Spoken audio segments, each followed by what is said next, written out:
Hello guys, this is your friend Naruto Audio Fanfics and we are back with a new fanfic. Which is, and if you enjoy this fanfic then please press the like button and subscribe to my channel for more fanfic like this. And now let's start the fanfic. It was a dark night in Konoha as most had gone to sleep except for a couple who were in the hospital. That couple was Namikaze Minato, and Uzumaki Kushina, who was delivering a baby in the hospital.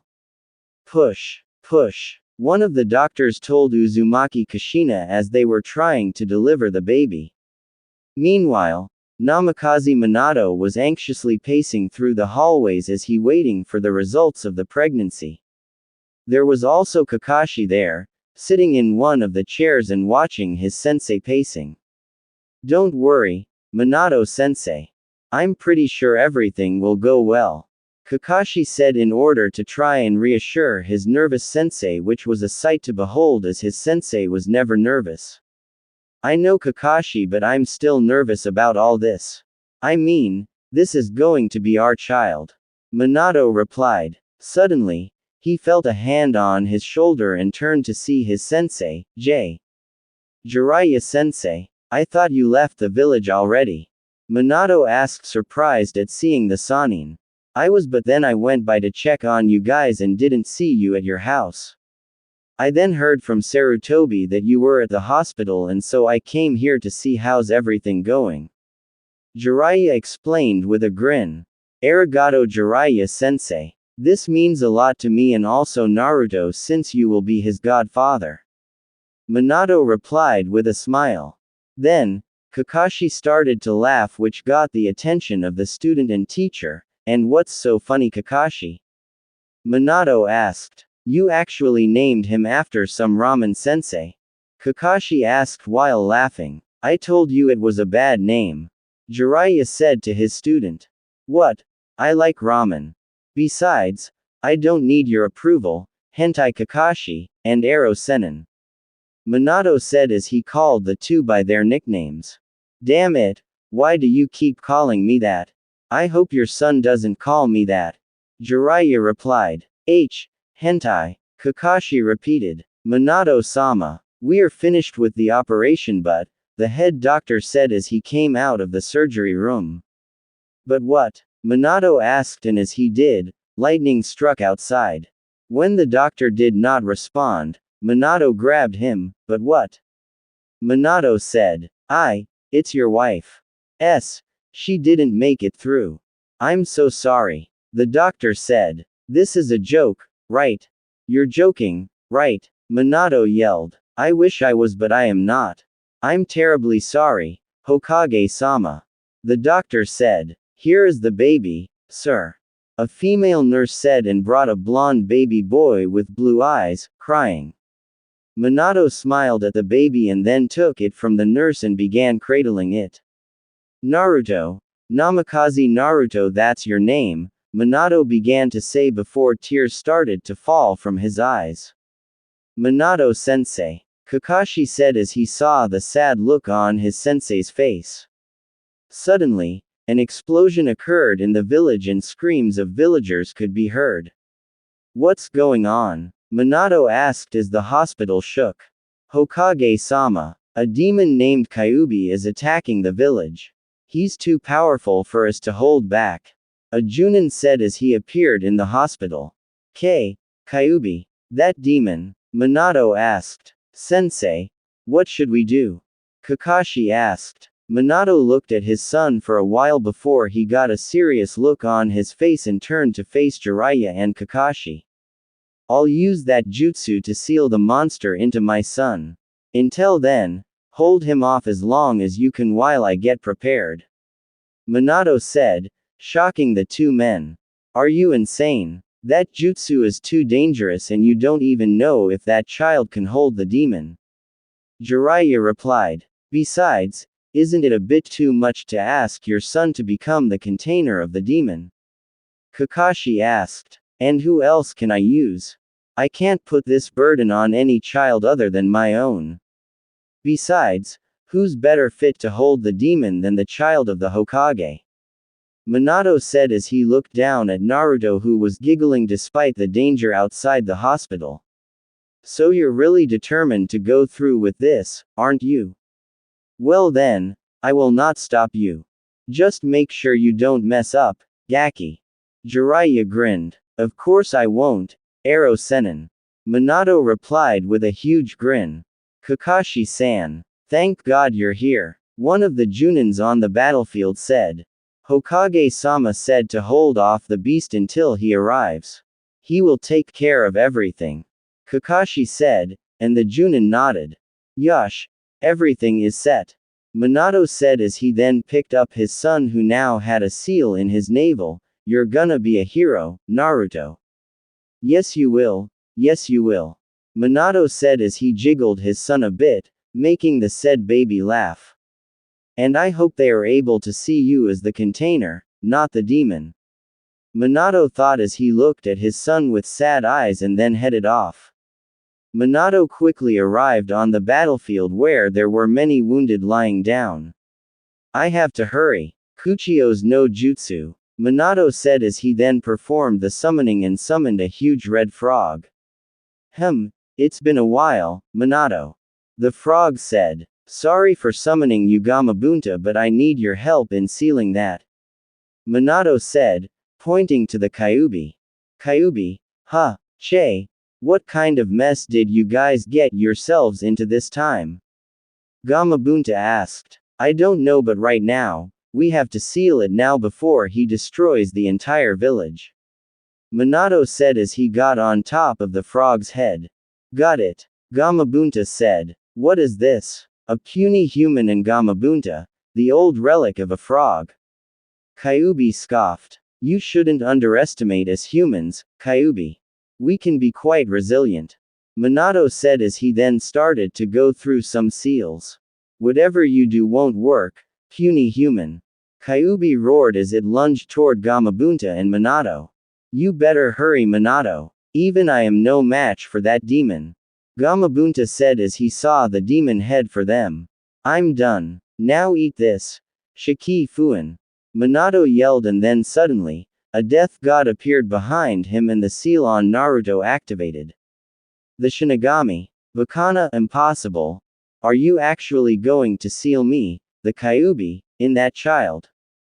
Kyuubi roared as he felt his soul being pulled out. Of course I am. The only thing I have to pay for is my life. Minato said with a smirk. You've got guts, human, but if you think that this seal will hold me for long, then you're mistaken. As soon as I find a way out, I'll tear this entire village down, including that man.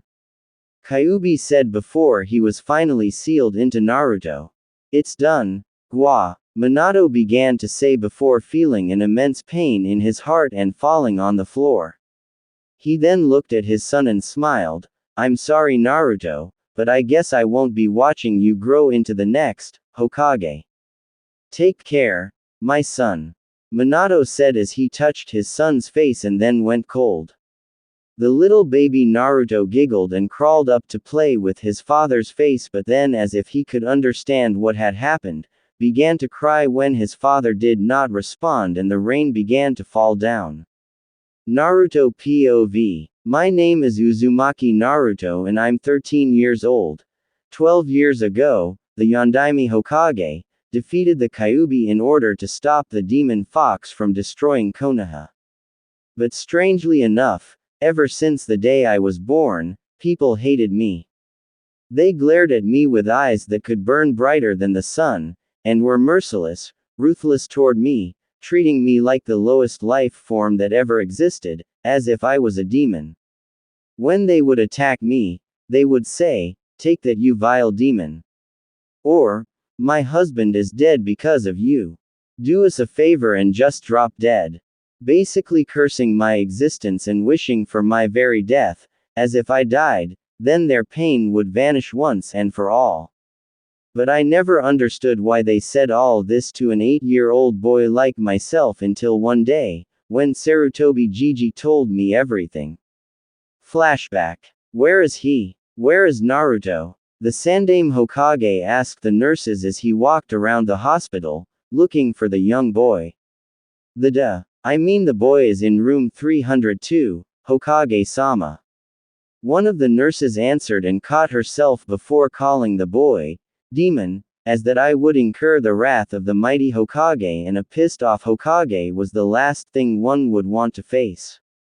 Thank you, miss, and I would advise next time to make sure that not even syllable of that word ever leave your mouth, understood? The Hokage said sternly, glaring at the young nurse, who could only nervously nod under the glare of the mighty Hokage. The Hokage then headed for the room, and when he arrived, opened the door to reveal a young boy with unruly blonde hair, blue eyes, shirtless, on a hospital bed, with his head down. Are you alright, Naruto-kun? The Hokage asked. Yes, I am, Sarutobi Oji-san. Naruto replied solemnly without even looking up at the Hokage.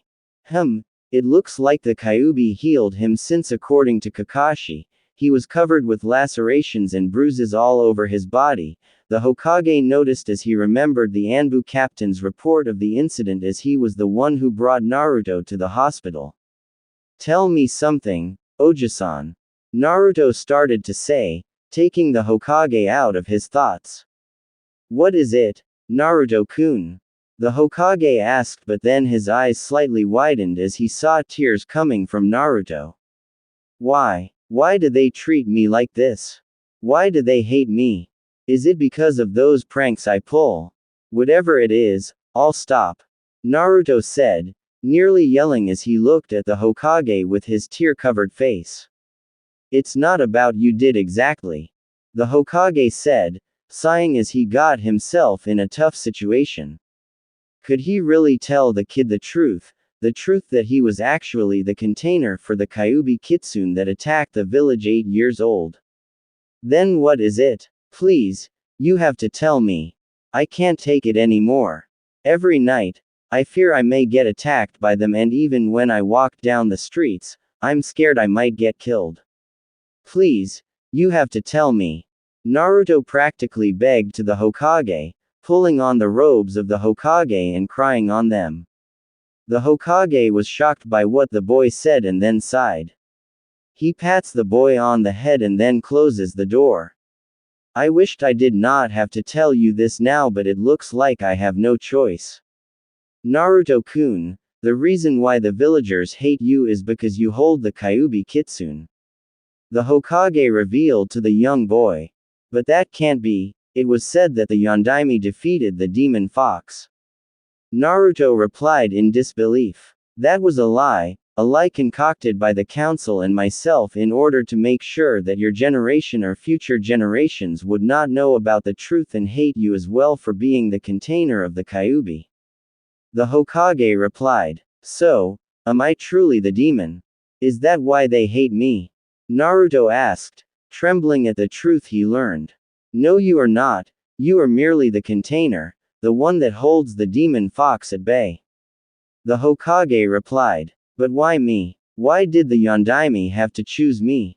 Naruto asked, not trembling anymore but still a bit shocked by all this.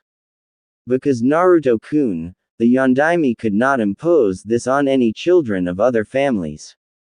The only one he was willing to use is his own child. The Hokage answered sagely. What? I'm the Yondaime's son? Naruto asked, gaping and shocked at this latest revelation. Yes, you are. Your real name is Namikaze Uzumaki Naruto. Your father was Namikaze Minato and your mother was Uzumaki Kushina. Your mother had died when she had you, and Minato decided to use his own son for the kinjutsu since he could not put this burden on anyone else's family. He wanted you to grow as a hero, but obviously his plans were dashed away by the idiocy of the villagers.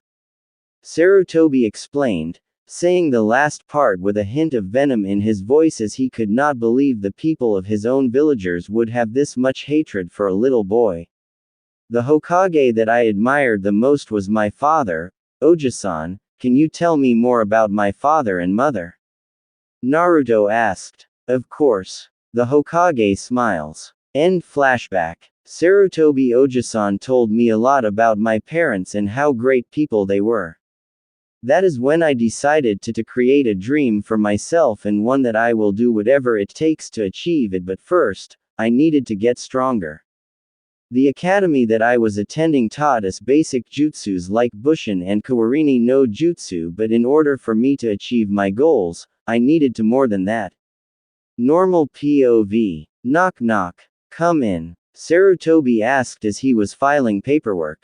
He looked up as the person entered the room, and it was none other than Naruto, who had on a black shirt with the Whirlpool logo on the front, gray shorts, and blue shoes. Did you get yourselves some new clothes, Naruto-kun? Sarutobi asked as he saw what the young Namikaze was wearing. Yep. Used a henge to trick the owners into letting me buy some new clothes. It's ironic that they live in a ninja village and yet can't even recognize a henge. That's not good for our village if half of them are morons, Oji-san. Naruto said nonchalantly. That boy is becoming a smart ass more and more by the day, ever since I told him the stories of his father, who ironically was also a smart ass as well. Sarutobi thought, smiling at the boy's antics. Anyway, I need your help, Oji-san. Naruto asked as he walked up to the Hokage. And what would that be, Naruto-kun? Sarutobi asked. I want you to teach me advanced ninjutsu, not that crap that we are learning from the academy. Naruto said bluntly. I see, but I'm sorry Naruto-kun, but I can't teach you. Sarutobi replied with a grin. Huh, and why is that? Don't tell me it's some stupid rule or something. Naruto asked. No, it's not, but it's just that it would be unfair if you learned from the Hokage himself while others of your age did not. As Hokage, I have to be fair to everyone and not just one person, no matter how close I am to them, and besides, I already taught you Kage Bushin. But if you really do want to learn advanced ninjutsu, then I have someone in mind. Sarutobi said. Kakashi was standing in front of a stone in the cemetery of Konoha like he does every day. Of course, one would if they have lost as have many comrades as Kakashi had over the years. Would you be Hatake Kakashi? Naruto asked as he entered the cemetery. Yes, and you must be Namikaze Uzumaki Naruto, right? Kakashi asked as he looked at the boy with both his eyes. How do you know about that? Naruto asked, surprised that someone knew his real full name. I was your father's student when he was a Junin. Kakashi replied. I see. This stone here, it's a stone of those killed in action, right? Would my father be there? Naruto asked as he looked at the stone. Actually, he would be buried over there next to your mother. Kakashi said, and he walked up to where Minato and Kushina were buried. To-san, Ka-san. Naruto whispered. So kid, what did you want to talk to me about? I doubt you came all this way just for that. Kakashi asked. Oh yeah, I almost forget. Sarutobi Oji-san told me that you could train me in ninjutsu. Naruto said as he remembered why he came up to the silver-haired ninja. He calls the Hokage Oji-san. Kakashi thought as he heard the nickname Naruto had for the Hokage, so you want to learn advanced ninjutsu? But you're only in the academy. Kakashi replied. Yeah, but I have amazing chakra reserves and stamina, and also, I know this. Kage Bushin no Jutsu, Naruto said, and then created 5 clones. Wow, that's amazing for someone who is still in the academy. But why do you want to learn advanced ninjutsu so badly? Kakashi asked the Namikaze. Because I want to surpass my father and become the greatest Hokage that ever lived. Naruto boasted. That's a huge goal, kid, considering your dad was known as the strongest Hokage ever. But if you want to outdo him so badly, then perhaps I can be of some help. Here, hold this. Kakashi said, and then took out a white piece of paper and handed it to Naruto, who grabbed with his left hand. What the heck is that for? Naruto asked. I want you to channel your chakra into it. The reason for this is that it will help you determine what type of elemental ninjutsu you can perform.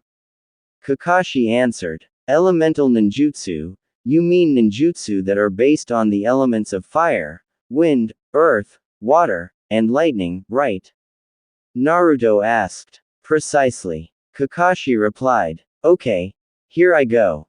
Naruto said and then channeled his chakra into the paper and then the paper split in two. You have an elemental affinity toward wind. Well, I don't know any wind ninjutsus myself personally and the Leaf Village is not known for wind ninjutsu, but I can help you with basic wind jutsu training. Kakashi said and then grabbed a leaf and gave it to Naruto. A leaf? You call that basic ninjutsu training? Naruto asked. Shut up and listen. The reason why I am giving you this leaf is for you to cut it with your wind chakra. By doing that, you'll be able to, Kakashi began to say only to be interrupted by Naruto. Done. Naruto said as he showed the two pieces of the leaf to Kakashi whose eyes bulged out. You finished already? What kind of academy student are you? Kakashi asked. What? Was this supposed to be hard? Naruto asked, confused at the Junin's reaction. For an academy student, yes it was supposed to be hard. Kakashi replied. Then it seems the standards have plummeted then. Anyway, thanks for the elemental affinity thingy since now I can come up with better jutsus. Naruto said as he started to walk away. That boy, he's just like you, Minato-sensei. Kakashi thought. Naruto was on his way back to his apartment when he suddenly heard a girl's screams. He rushed down and saw that a girl with pink hair was getting picked on by some girls who held her book in their hands and forced her to get it from them. Look at that girl. So weak, and such a huge forehead. One of the girls said. Please give me back my book. The pink-haired girl cried out. Or else what? You're going to try to attack us with your big forehead? Another of the girls asked. Medical Ninjutsu 101. Sounds like an interesting book. Naruto said as he was holding the book in his hands. How did you get that book? The leader of the girls asked. I grabbed it from your hand while you weren't looking, duh. I mean, did you expect me to ask or something? Naruto said nonchalantly. You've got some nerves, kid. The leader growled. So you can make coherent sentences after all. I thought you were just some big mentally challenged brute. Naruto said, causing the leader to flush in anger. Who is this boy? Sakura thought. Now leave or else. Kage Bushin no Jutsu. Naruto said and a horde of clones popped in, scaring the girls and making them leave. He smirked and then walked up to the girl and handed her the book. Thank you very much, Sakura said with a smile. Now that I look at it, your forehead is huge. Naruto said, causing the girl to flinch and her eyes to water until she felt a sensation on her forehead and saw that Naruto had kissed it, but it also looks very kissable. Naruto said with a wide grin, causing the girl to blush. By the way, did you get book from the library? Naruto asked. Why, yes I did. Actually, I was on my way there. Do you want to go with me? Sakura asked, her face now red as she still didn't recover from her daze. Sure, Naruto said with a foxy grin, causing Sakura to turn into color that was humanely impossible. Man, this trip was worth it. Now I have enough books to get started on my training. Arigato. What's your name? Naruto asked the girl as they returned from the library. Haruno Sakura. Sakura replied. Arigato, Sakura-chan. Naruto grinned. No problem and thank you for saving me from those bullies. Sakura said but then trailed off as she did not know his name either. Oh yeah I forgot, I never introduced myself. The name's Namikaze Naruto. Naruto said sheepishly. Well, this is where I live. I guess I'll see you some other time. Sakura said as she arrived on the doorsteps of her home. Then I'll see you tomorrow at the academy then. Naruto said. Wait, you go to the academy? Sakura asked. Of course I do. I just don't show up unless what we're learning is interesting, which is only about 5% of the time. Naruto answered. Oh, well then I'll see you whenever you come by. Sakura said, and then opened the door to her house and closed it. For her, I might just show up in class tomorrow. Naruto thought before heading off. Okay class, calm down. It's time for roll call, so please say something when I say your name, Iruka said, and then started to go down the list. Namikaze Naruto, Iruka said. Here, Naruto said, and everyone turned to see the young Namikaze lounging on his seat. You actually came to class. Oh thank you Kami, what a miracle. Iruka said as he got down on his knees and fake tears came out of his eyes, causing everyone in the classroom to sweat drop. Don't get your panties in a bunch. I only came here as a favor for someone. Naruto said. Did he come to the academy for me? Sakura asked as she looked up from her book. Naruto, you've finally come back. A voice said, and everyone turned to see Sasuke, who was grinning like crazy at Naruto and cracking his knuckles. Oh, hey Sasuke. Naruto said, greeting the young Uchiha. Don't hey me. You know what time it is, right? Sasuke asked. Oh yeah, it's that time. Naruto said as he understood what the Uchiha meant. What do they mean by that time? A brown-haired boy asked Shikamaru. It's basically an eternal combat between Sasuke and Naruto. The premise is simple. If Sasuke can punch Naruto just once, then he wins and makes Naruto do his homework. If Sasuke can't punch Naruto in one try, then he has to buy Naruto ramen. Shikamaru explained. That doesn't seem so bad. The brown-haired boy said. Not bad. Are you out of your mind, you fool? Choji yelled. What's so bad about the consequences for either one? The brown-haired boy asked, confused. It's not bad if Sasuke wins, but if he loses, it's bad for him. You see, Naruto has an insatiable appetite for ramen, which is 100 times worse than my hunger for anything. Choji said, making the boy gulp since Choji's appetite was legendary among the academy. And on top of that, it has been reported that Naruto eats on average 10 bowls of ramen each day. Now multiply that by the amount of money they each cost, and this is how much Sasuke has to spend every time he loses, and so far, he's lost 10 times in a row. Shikamaru added on. Oh my god, that's insane. But if it costs that much, then why doesn't he just quit? The brown-haired boy then asked. Because of Sasuke's pride in nature. Sasuke cannot admit defeat no matter what, and on top of that, Sasuke loves to fight anyone and thus cannot bring himself to refuse such an opportunity. Shikamaru said. So in reality, Naruto is using Sasuke's hunger for fighting to his own advantage. How cruel. The brown-haired boy said. Kiba, do you have the commentary ready? Choji asked. Yes I do, and as of right now, Sasuke is tensing up, ready to strike while Naruto is seating comfortably in his chair, awaiting Sasuke's attack. Ha! Sasuke throws his book bag at Naruto, who catches, but wait a minute. That was only a distraction to allow Sasuke to get in close for the kill. Will he actually pull it off? Kiba asked as everyone was on edge. Morita, got you. Sasuke yelled as he threw a right hook and smirked as he connected, only for Naruto to turn into. Iruka-sensei. Sasuke gasped. What happened? Iruka asked, dazed and nearly knocked out from the blow. Ouch. It seems Naruto pulled a Kawarini at the last minute, switching places with Iruka-sensei. Another tough loss for Sasuke. Will he ever recover from another crushing defeat? Kiba commentated. Urusei. Sasuke yelled at Kiba. Nice work there, Sasuke. Naruto asked as he was on Iruka's desk. I hate you. Sasuke growled. That's not what you said last night in bed, Sasuke-chan. Naruto smirked, making the yaoi fangirls blush and squeal. I'll rip your balls off. Sasuke roared only to be held back by Kiba, Choji, and Shikamaru.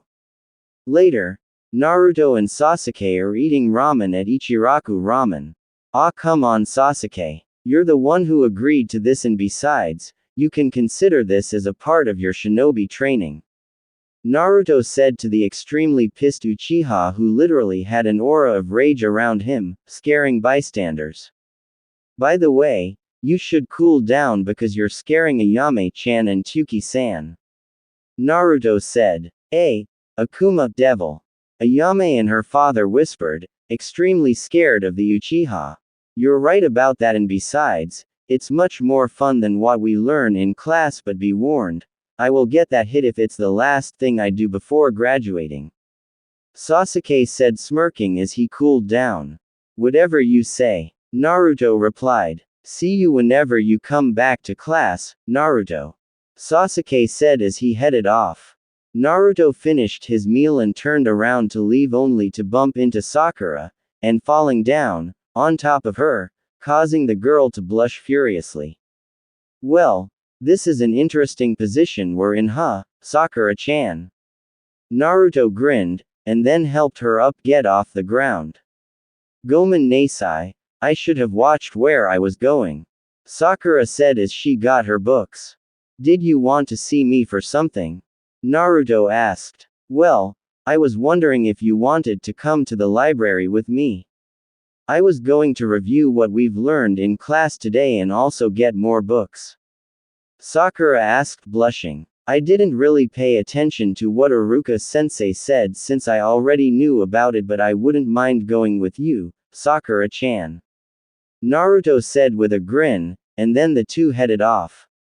4 years later, present time. Normal POV. Alright class, today is the Genin exam, and this year's exam will be on Bushin no Jutsu.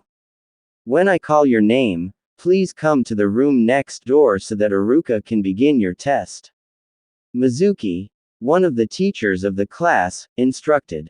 Man, this is going to be such a troublesome test. Hey Naruto, what do you think? Shikamaru asked the young blonde, who now was wearing a white jacket with a red spiral on the back and red flames, dark orange shirt, black shorts, black shoes, and silver fingerless gloves with white spirals on them. I think the best thing for you to do is worry about yourself, Shikamaru. I mean, for God's sake, the ground itself can move more than you can in a month. Naruto said. Damn that guy and his smart mouth. I'm so depressed, Shikamaru said as he sat down in the corner. It's okay, Shikamaru. It's all okay, Choji said, comforting his friend. Naruto, Sasuke whispered as he was dressed in a blue shirt with the Uchiha fan on the back, white shorts, bandages on his feet, and blue shoes. He also had blood on his knuckles. You almost missed the test, Sasuke, and what's up with the blood on your knuckles? Iruka asked. Oh, it's from a group of 10 bullies I beat up on the way here. They bumped into me and pissed me off. Sasuke explained. You beat the crap out of people for bumping into you. Iruka thought with a sweat drop behind his head. Could today finally be the day Sasuke lands a punch on Naruto? Kiba said as his dog barked. Here I come, Naruto. Sasuke said and then poofed up, revealing him to be a Kage Bushin. Shit. I forgot he learned KB from me during our training sessions. Naruto thought. I win this time, Sasuke said as he was right behind Naruto and struck him with a roundhouse kick, only for Naruto to poof away. So Naruto was a clone too. Everyone exclaimed. Good thing I thought of creating a clone as backup just in case. Well, it looks like you've missed your last chance, Sasuke. Naruto said as he entered the classroom and then sat down next to Sakura. You really shouldn't do that to Sasuke, Naruto-kun. Sakura said. But it's so much fun, Sakura-chan. Naruto replied with a grin. I'm such a loser, Sasuke said, heavily depressed as he banged his head on his desk multiple times. You tried your best, Sasuke-kun. Hinata thought as she looked at the Uchiha heir. Next, Namikaze Naruto. Mizuki called out and Naruto stood up and headed for the room where Iruka was waiting for him. Okay Naruto, the Hokage asked me to give you a different test. Iruka said. Oh really? Naruto asked as he raised his eyebrow. So instead of the usual test, will be tested for each jutsu style. You pass all three and you receive your headband, okay. Iruka explained. No prob. Naruto nodded. First up is Genjutsu. All you have to do is show me a Genjutsu technique. Iruka says. Naruto went through a number of seals and then in an instant, Iruka finds himself falling from the sky. Whoa. Kai. Iruka yelled out and then cancels the Genjutsu. That was amazing, Naruto. Alright, next up is Ninjutsu, which should be easier since it is your strongest style. Iruka says after he recovered from the Genjutsu. Naruto does a seal and then vanishes in the wind and was instantly behind Iruka. So, how do you like my K's Shunshin no Jutsu, wind body flicker technique, Iruka-sensei? Naruto asked with a slight grin. Not only did he master the Shunshin no Jutsu but he also create an elemental version of it. I knew Naruto was extremely talented in ninjutsu but not this talented. Iruka thought. He then sighed and turned around to meet Naruto. Very good Naruto. Now, the last one is taijutsu and all you have to do is fight me so I can see how well your taijutsu is. Iruka explained. Naruto nodded and while Iruka got into a traditional fighting stance, Naruto just put his hands in his pocket, confusing Iruka. Are you sure you want to stand like that, Naruto? Iruka asked, grinning. I'm sure, sensei. Naruto replied with a somewhat cold, causing Iruka to flinch. Iruka then charges toward Naruto and starts to throw a left punch but then was about to switch to a right punch when suddenly, Naruto grabbed his right arm to flip him into the air and into the ground. What happened? Naruto, how did you do that? Iruka asked, confused at what his student did. It's simple, Iruka-sensei. I saw your right arm slightly move, indicating that you were going to attack with it instead and your first attack was a feint. Despite the speed and strength difference between the two of us, my ability to deduce your attack enabled me to react faster than you and thus counter you. Naruto explained, as if it wasn't such a big deal. I forgot that not only is Naruto a smart ass, he's also very intelligent. Iruka thought. Well, I don't think I need to continue this test then. As of now, you are now a genin, Naruto. Iruka says as he gets back up. He then gets one of the headbands from the table in the room, and then gives it to Naruto, who wraps it around his left arm. After the exam, you want to go to Ichiraku and get some ramen, Naruto? Iruka asked. Absolutely. Naruto answered with foxy grin. Later, Iruka and Naruto are at Ichiraku ramen shop, waiting for their ramen.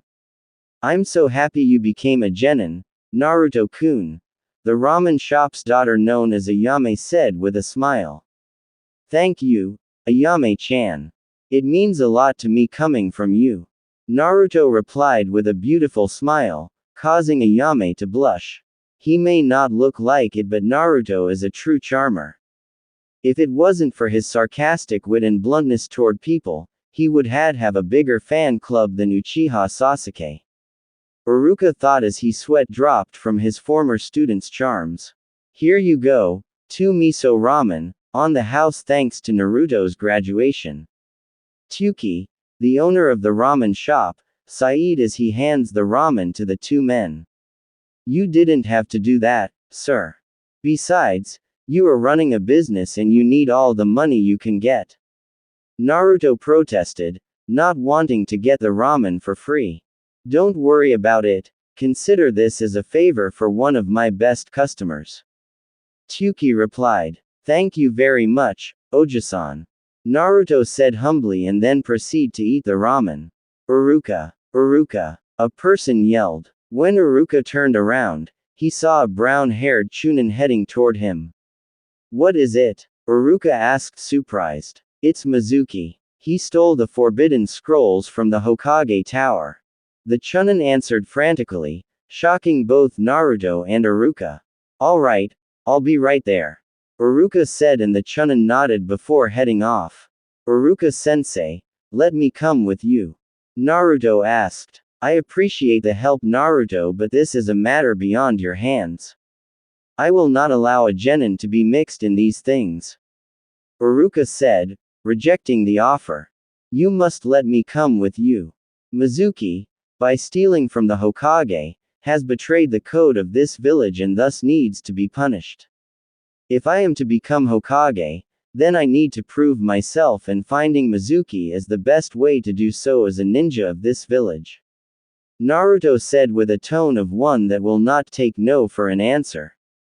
Naruto, Uruka says, shocked at the vigor his usually calm student displayed, and then sighed, all right Naruto, you can come with me. Uruka finally said, defeated.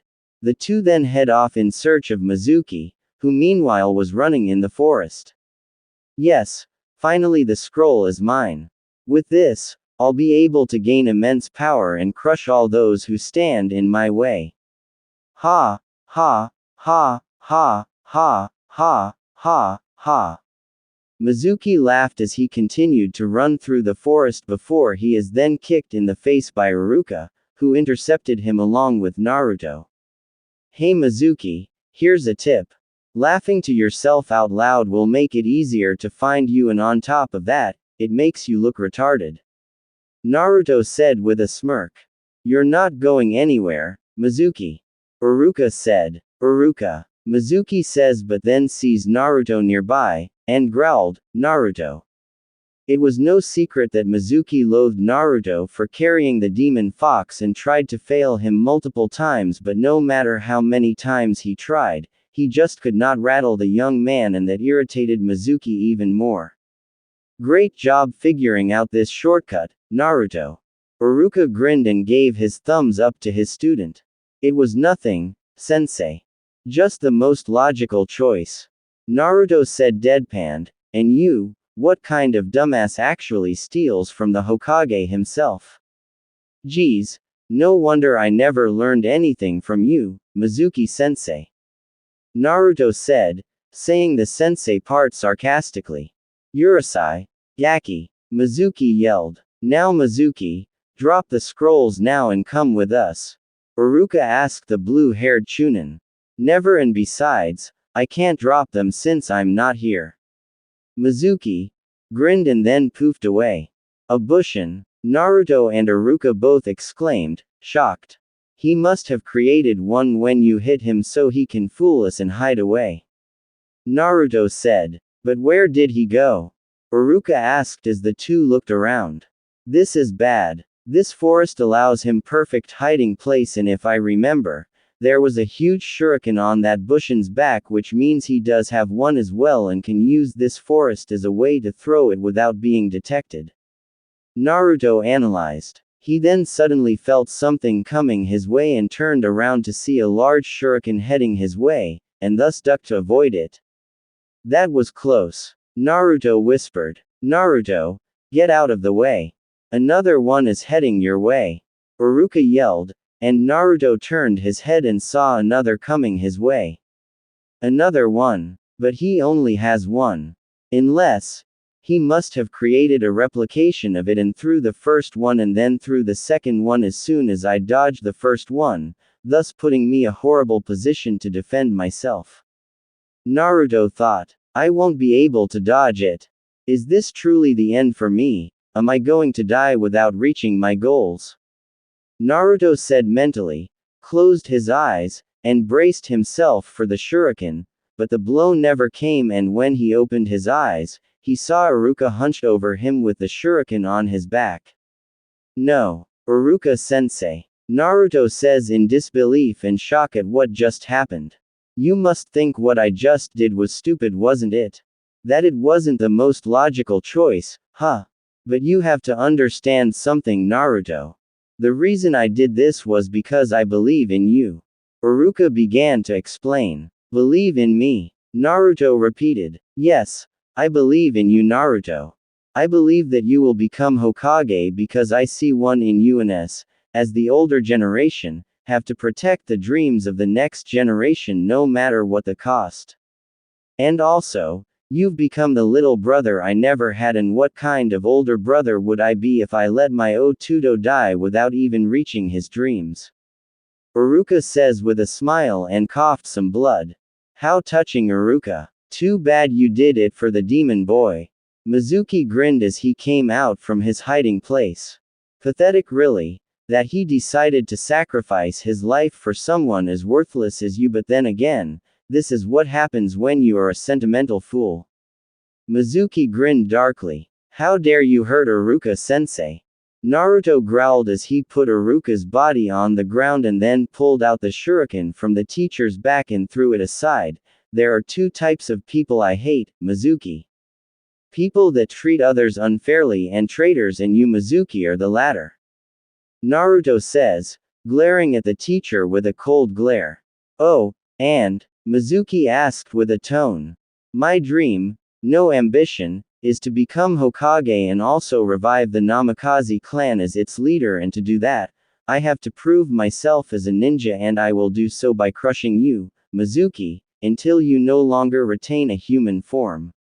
Naruto shouted in pure anger. Quit talking big, demon. There's no way you can beat me. Mizuki laughed. That's what you think, Mizuki, but you're wrong. I will defeat you. Naruto replied. Then bring it on. Mizuki hollered. Kage Bushin no Jutsu. Naruto whispered, and then does a handseal and over 100 clones appear. What's going on? Mizuki asked, frightened at the number of clones. Here's your punishment, Mizuki. Naruto says, and then he sends his clones all on Mizuki, who ends up being beaten to a pulp. Iruka-sensei, Iruka-sensei. Iruka heard as he woke up and saw Naruto next to him.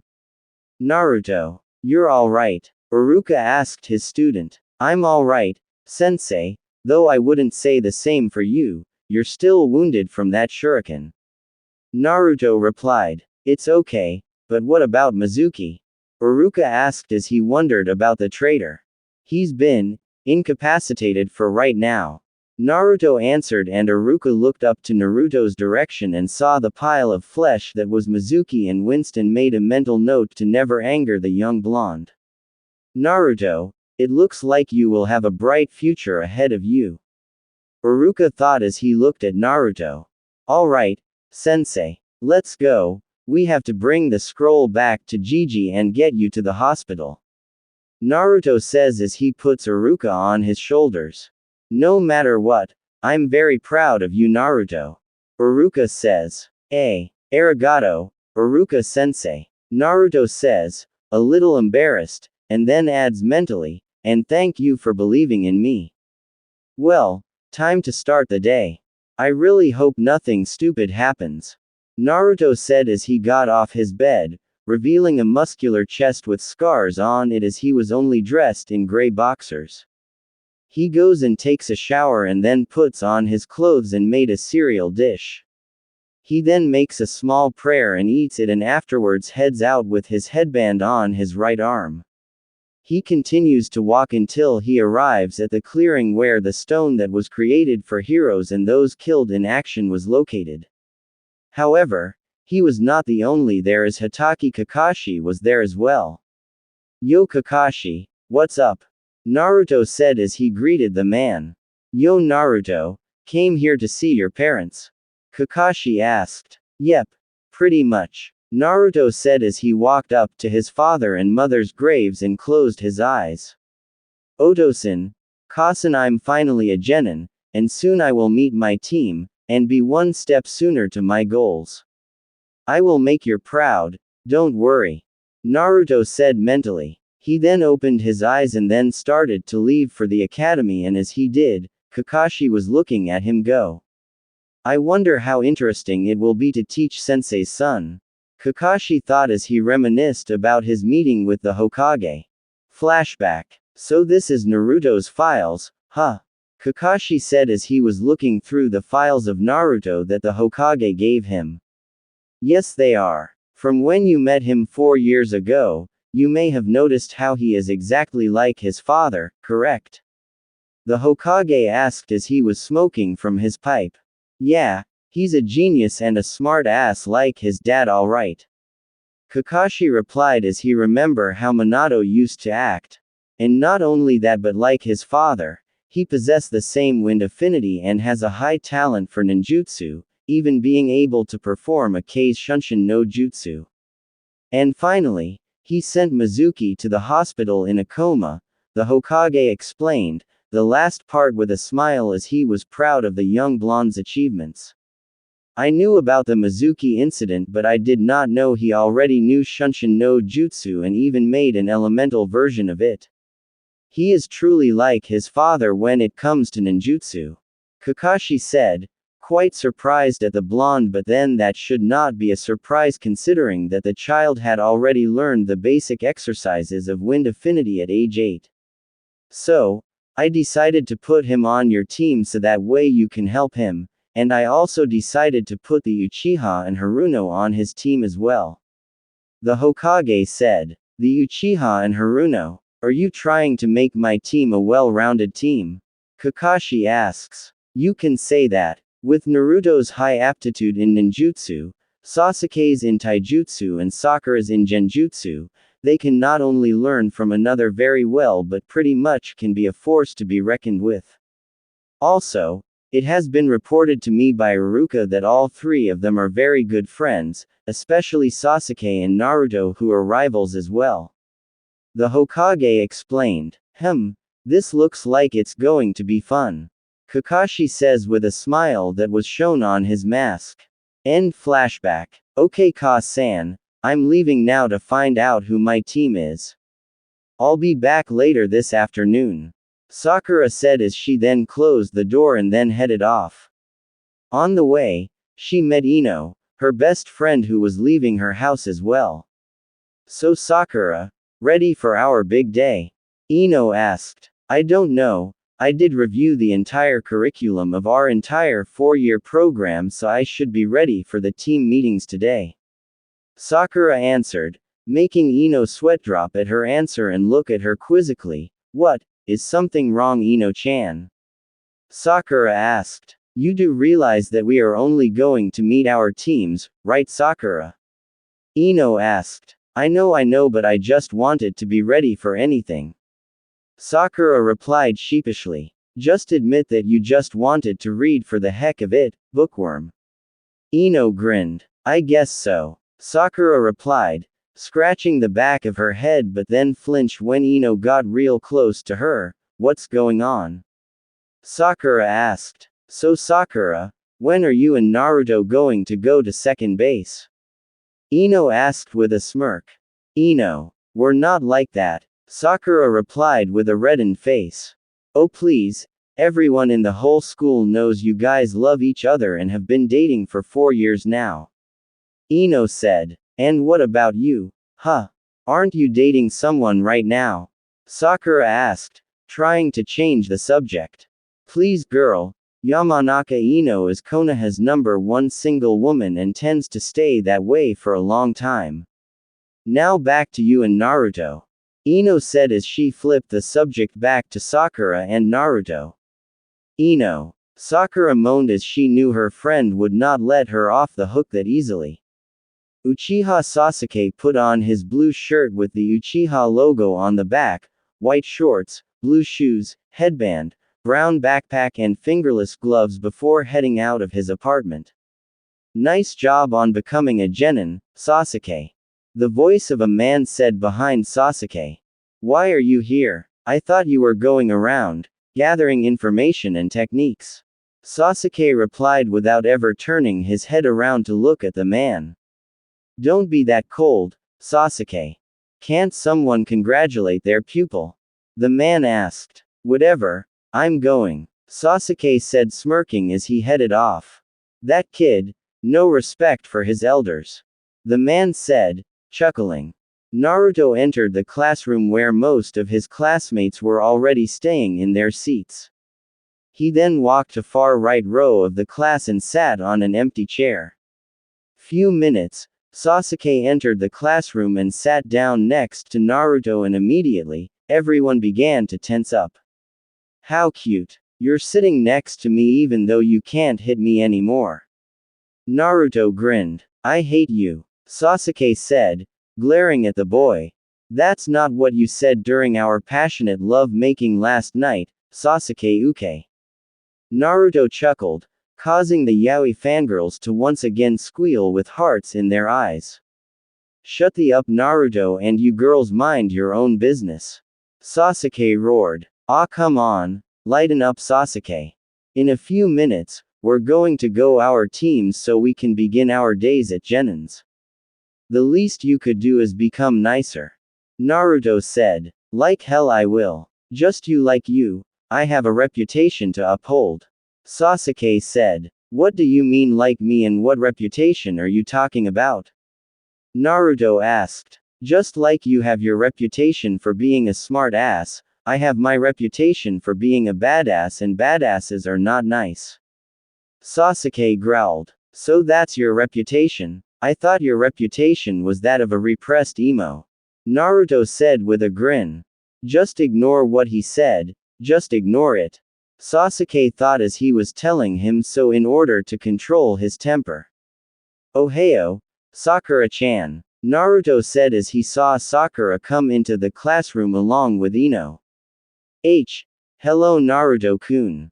Sakura said with a small blush as she sat next to Naruto. Oh, hi Sasuke. Sakura said, waving to the Uchiha heir, who simply nodded back at her. Alright class. First off, I want to congratulate you for graduating and becoming Genins. From this day on, you are official ninjas of this village and will need to go on missions to prove yourself to this village. Every year, when children become Genins, they are put in teams of 3, and the same applies to this year as well. I will thus read off your name and the name of your teammates and your Junin instructor who you will meet later today. Uruka explained to the classroom. Team 1 will be Akira Sanada, Yuri Hashigawa, Jin Kazama. Team 2, Uruka said as he started to read off the team. Team 7 will be composed of, wow, I can't believe what I'm seeing, but anyway. Team 7 will be composed of Namikaze Naruto, Haruno Sakura, and Uchiha Sasuke. Your Junin sensei will be Hatake Kakashi. Uruka said, causing a shock to nearly everyone as everyone in the classroom knew Naruto and Sasuke were tops in the class and Sakura was near the tops among the kunoichi. Must be the old man's doing, definitely gotta be it, not that I mind though. Naruto thought as he grinned. I don't mind being with those two, but I don't want to hold them back, especially Naruto-kun. Sakura said in her mind. Don't worry about it, we won't hold them back, Shanaru. Inner Sakura said to comfort her other self.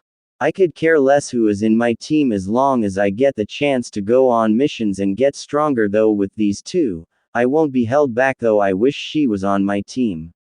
Sasuke also contemplated in his mind. Team 8 will be composed of Inuzuka Kiba, Hyuga Hinata and Abarame Shino. Your Junin instructor is Yuahi Kurenai. Team 10 will be composed of Nara Shikamaru, Yamanaka Ino, and Akamichi Choji. Your Junin instructor is Sarutobi Asuma. Uruka said, and suddenly, a groan could be heard from Ino. Damn it, why do I have to be stuck with these two useless buffoons? Ino yelled out and pointed to both teammates. That's because the teams were arranged this way, and that's that, Yamanaka. So I suggest you be quiet and get used to them. Uruka answered sternly, shutting the girl down. Life is not fair, Ino said, slumped on her desk. Like I'm going to enjoy this any better myself. Your voice can probably wake up the dead, and having to deal with this for a long while is going to be so troublesome. Shikamaru countered. What did you just say, you lazy ass?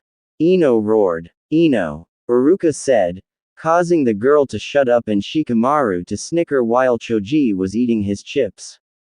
As the hours went by, the Junin instructors came to pick up their teams, until there was only one team left, Team 7, who were not pleased with their sensei being late. In fact, Sasuke was about to kill someone. Damn it! How long does it take for a Junin to get here? Sasuke yelled angrily. He then turned to Naruto and had a manic look in his face. Naruto, Sasuke began to say. Don't even think about it, Sasuke. I'm not going to fight you. Naruto said, crashing down on the Uchiha's plans. That's it, I'm going to eat now. Sasuke said as he then took out a bento box from his book bag and started to eat from it.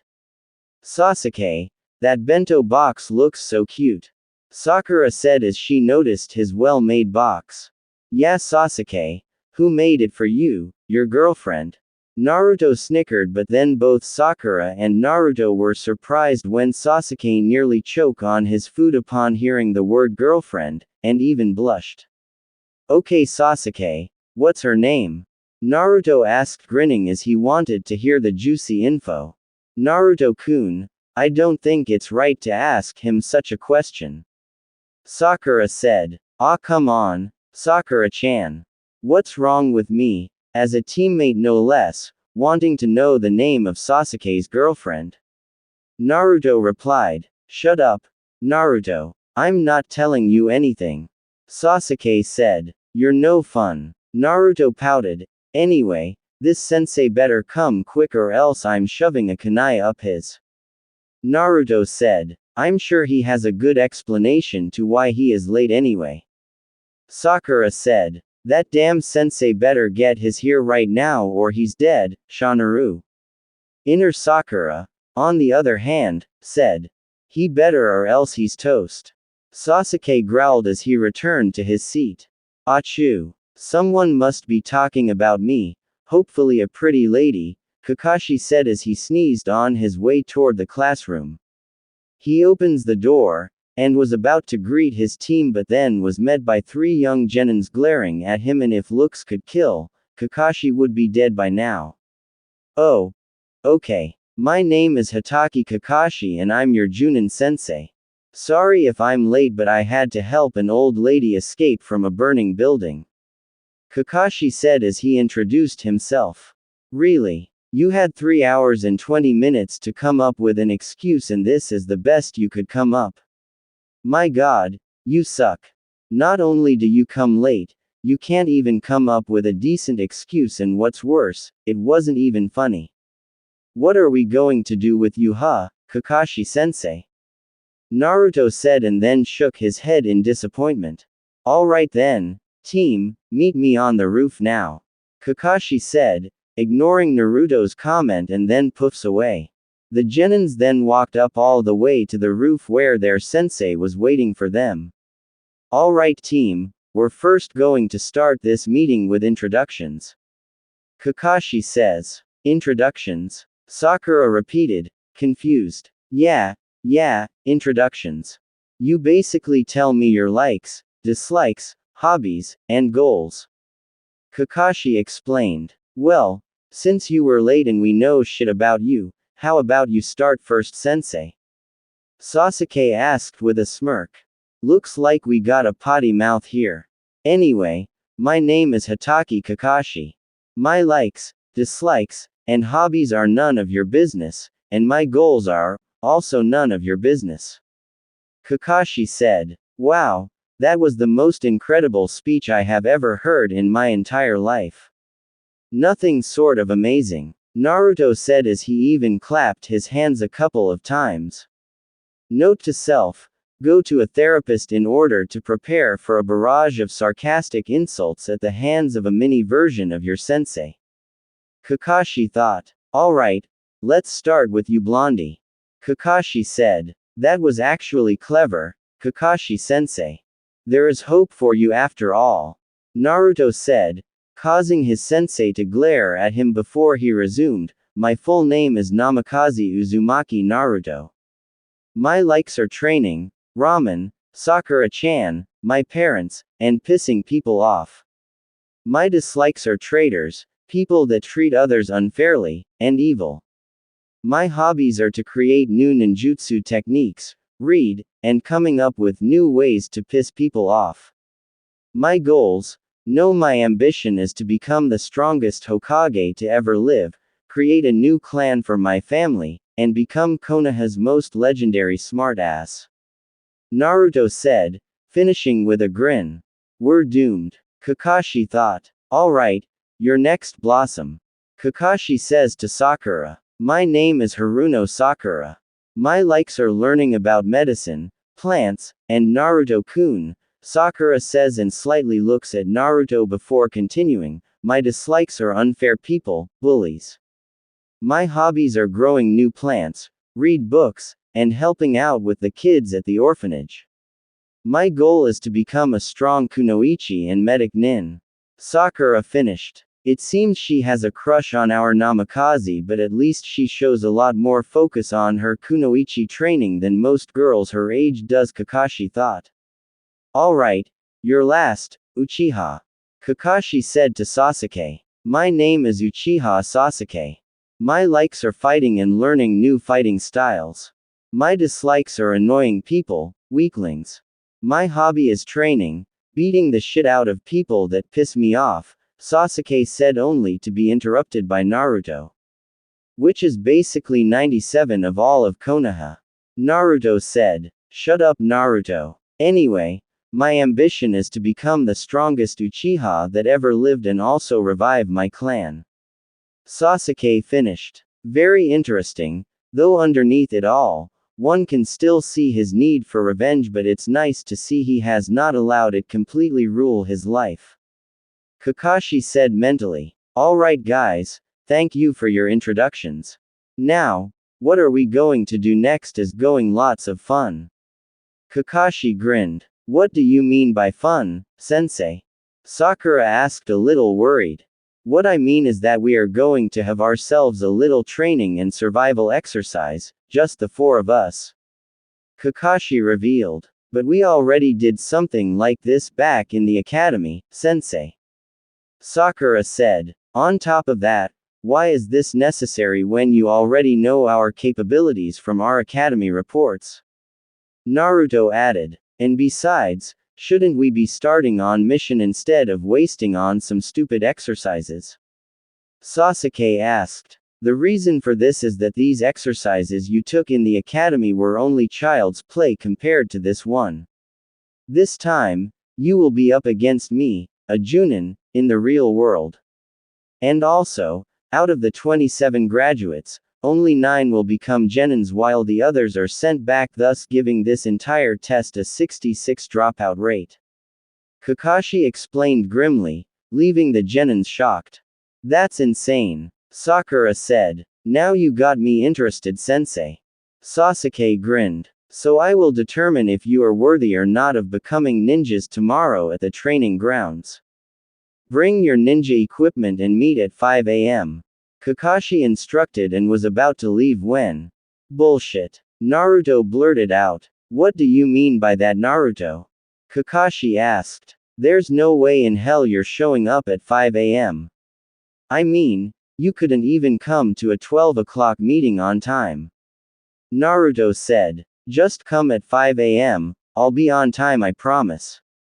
Kakashi sighed before leaving. I know he's lying for sure, but still, this is the chance I've been waiting for. Naruto thought. I can't let the others down. I have to pass this test so I can finally become a kunoichi and prove that I'm worth something to her. Sakura thought. There's no way I'm failing this test. Sasuke thought as he shook with anticipation. Later, we see Naruto walking down the street heading for his apartment when he suddenly stopped. Then, a young boy with brown hair in a ponytail and wearing a yellow shirt, beige pants, blue scarf, and a headgear came out of the fence as he was hiding in a cloak. Holy crap, it's a midget. Oh no, it's just Konohamaru. Naruto said in mock surprise. As witty as ever, Naruto Aniki. Konohamaru said. Spill it, kid, what do you want now? Naruto asked. I want you to teach that heroic no jutsu technique you used on my old man the other day. Konohamaru exclaimed. Oh me. Listen kid, I don't have time to teach you such a stupid technique. Naruto said as he remembered that Konohamaru had stumbled upon him using that technique. The Hokage had wanted him to take a serious pose for his picture of identification, but Naruto refused and in the end performed the technique to disorient the perverted Hokage only for Konohamaru to walk into it. Why do you want to learn it anyway? Naruto asked. Because you were able to defeat the Hokage with it easily. With that technique, I'll be able to finally beat my old man. Konohamaru answered. You beat the Hokage? Naruto asked before he started to laugh. Yeah, that'll happen, when hell freezes over.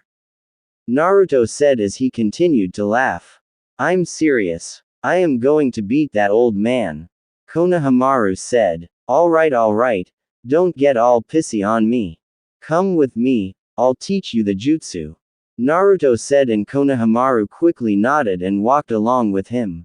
The two then finally stopped in front of a woman's only hot springs. Naruto Aniki, why are we stopping in front of a hot springs for women only? Konohamaru asked. You'll see. Come on. Naruto said and the young boy followed. They were able to sneak past the register and entered one of the hot springs, catching the women by surprise. What the heck do you think you're doing, perverts? One of the women asked. We're conducting research for a technique and thus we need one of you to show us your body we can memorize down important information. Naruto said bluntly. No way. Get out of here now. The woman screamed, enraged.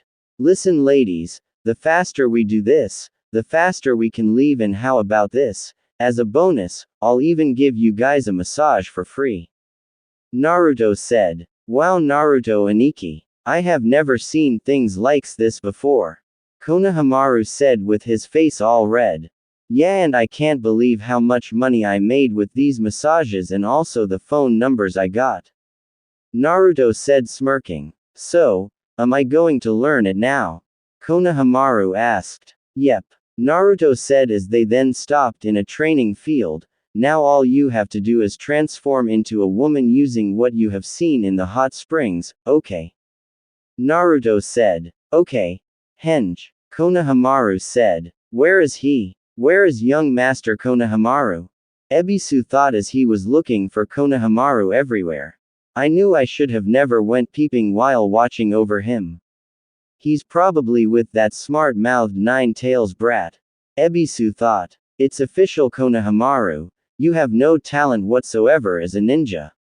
Naruto said looking bored as the boy had yet to create a perfect transformation. It's not my fault. Every time I try to do it, I lose my concentration and mess up. Konohamaru complained. Look, I'll show you once okay? Naruto said before transforming into a young blonde girl with clouds covering her privates and pigtails and whisker marks.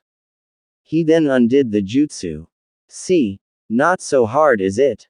Naruto said. There you are, Konohamaru. Ebisu said as he arrived, and it seems you're with that dangerous boy here. Ebisu added. Who the hell are you? Naruto asked. My name is Ebisu and I'm an elite Junin teacher. I was assigned by the Hokage himself to train his honorable grandson. Ebisu said with a hint of pride. Stop calling me that, and besides, I'm training with Naruto Aniki. Konohamaru said. And what can that boy possibly teach you that I can't? Ebisu asked with a smirk. This technique. Heroic no jutsu, no jutsu. Konohamaru said and transformed into a young woman with brown hair and was totally uncovered by smoke to hide her privates. Such a foolish technique will not work against me. Ebisu said, smirking. No way. Why didn't it work? Konohamaru asked as he undid the jutsu. Step aside and let me show you how it's done, kid. Naruto said. He then created a mass amount of shadow clones, and then he and all of the clones transformed into their no jutsu forms. We call it the Harem no jutsu. So Ebisu-san, what do you think? Naruto and his clones all said as they winked at him and then started to rub on him. Ebisu lost control and then was knocked high into the sky by a massive nosebleed. The Narutos grinned and then Naruto undid all of his clones and returned to normal.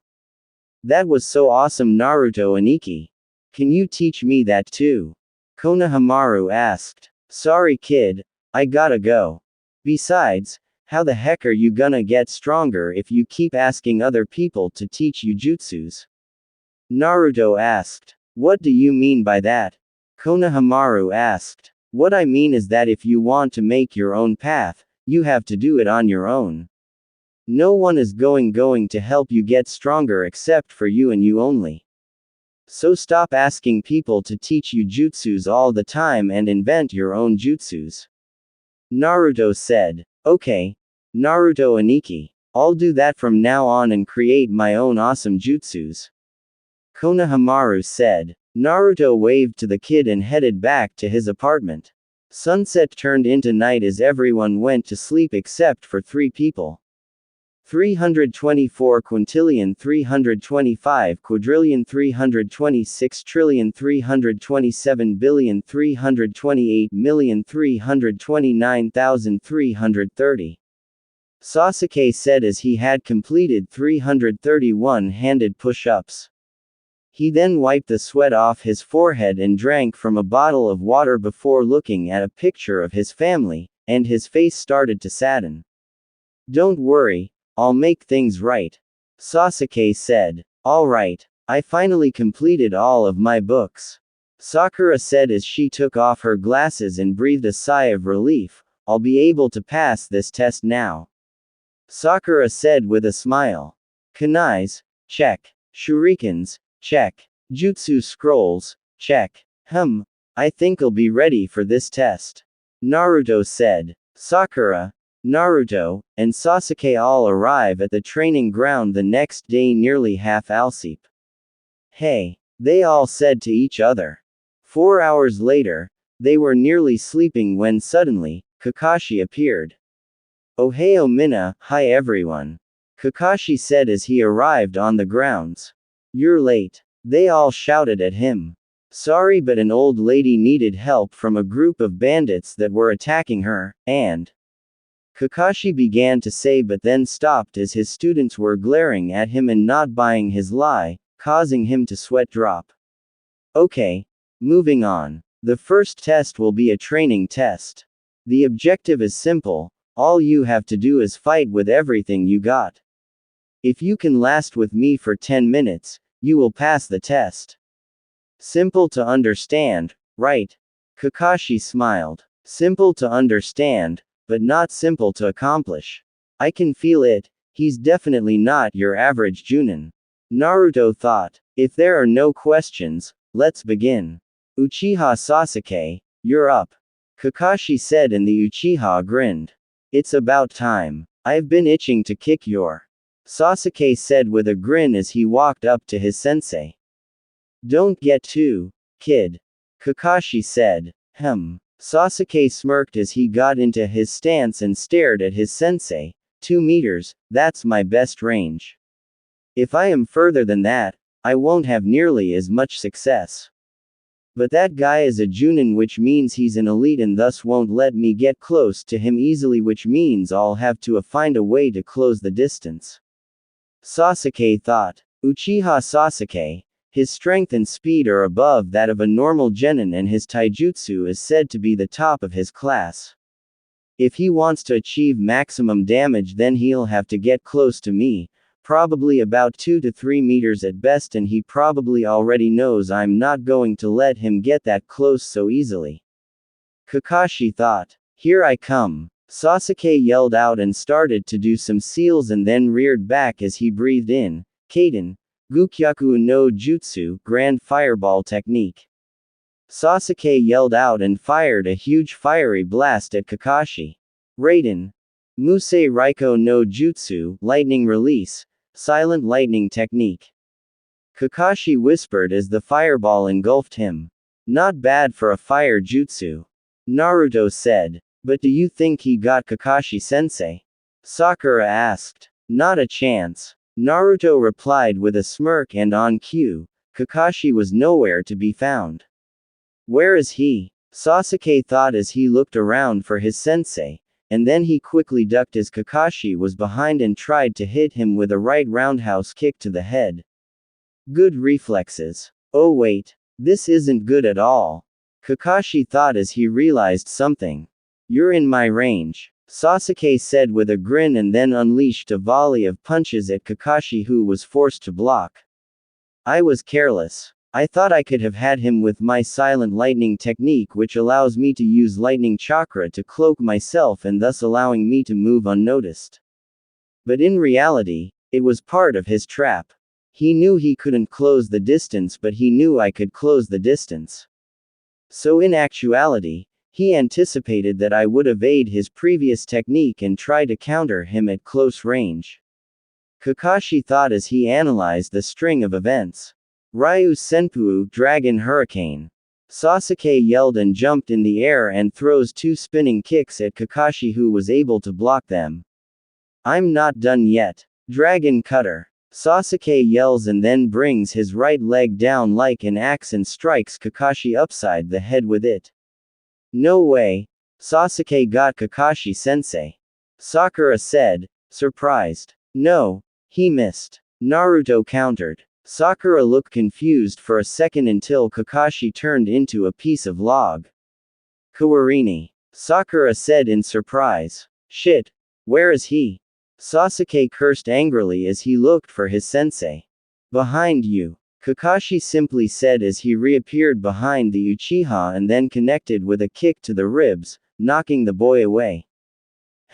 He was able to twist his body a bit in order to lessen the blow of my kick. Impressive. Kakashi thought as he saw his student get back up. Damn it all, I can't hit him. Sasuke said as he got up, grunting in pain from the kick. So far, Sasuke, I'm not impressed. Your report said you were the best in taijutsu in your entire class, even surpassing the Inakusa and Akamichi heirs, who both come from clans who possess tremendous aptitude for taijutsu, but it looks to me as if the reports, which I am not surprised since the Uchihas were always better at ninjutsu than taijutsu. Kakashi explained. Don't get too comfortable, sensei. I was just warming up. Sasuke said with a smirk. Baka. Kakashi replied with a glare, surprising his student. In the world of the shinobi, one doesn't have time to play around in combat. When two people fight, they usually fight to the death, and in those situations, it's the one who strikes the quickest that wins.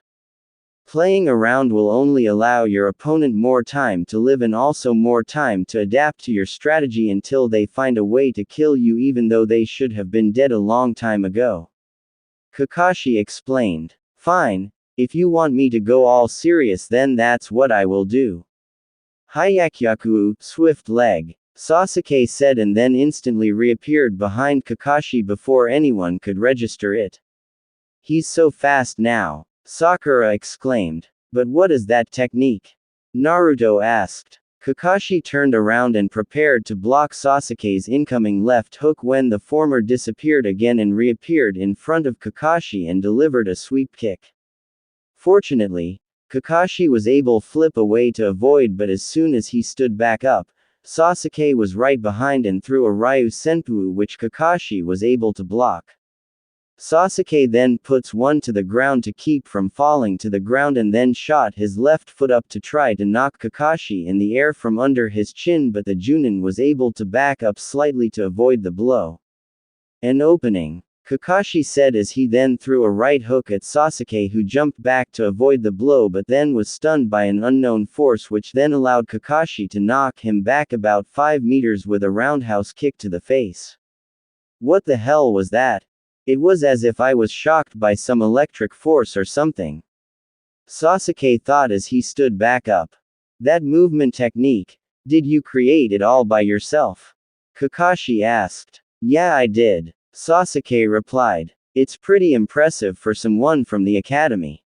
You basically stomp on the ground 4 times and use that momentum along with chakra activity to make you move that fast, as if you magically disappear, like Shunshin no Jutsu but faster.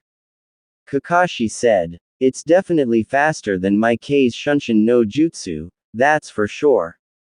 Naruto said. I knew Sasuke was good at taijutsu but never this good. Sakura said. I always knew that. However, what I want to know is how Kakashi was able to paralyze Sasuke without even touching him. Naruto said. And that taijutsu, you trained with Maida guy, haven't you? Kakashi asked. Yes, and despite his freakish attitude and even freakier student, he is one hell of a teacher.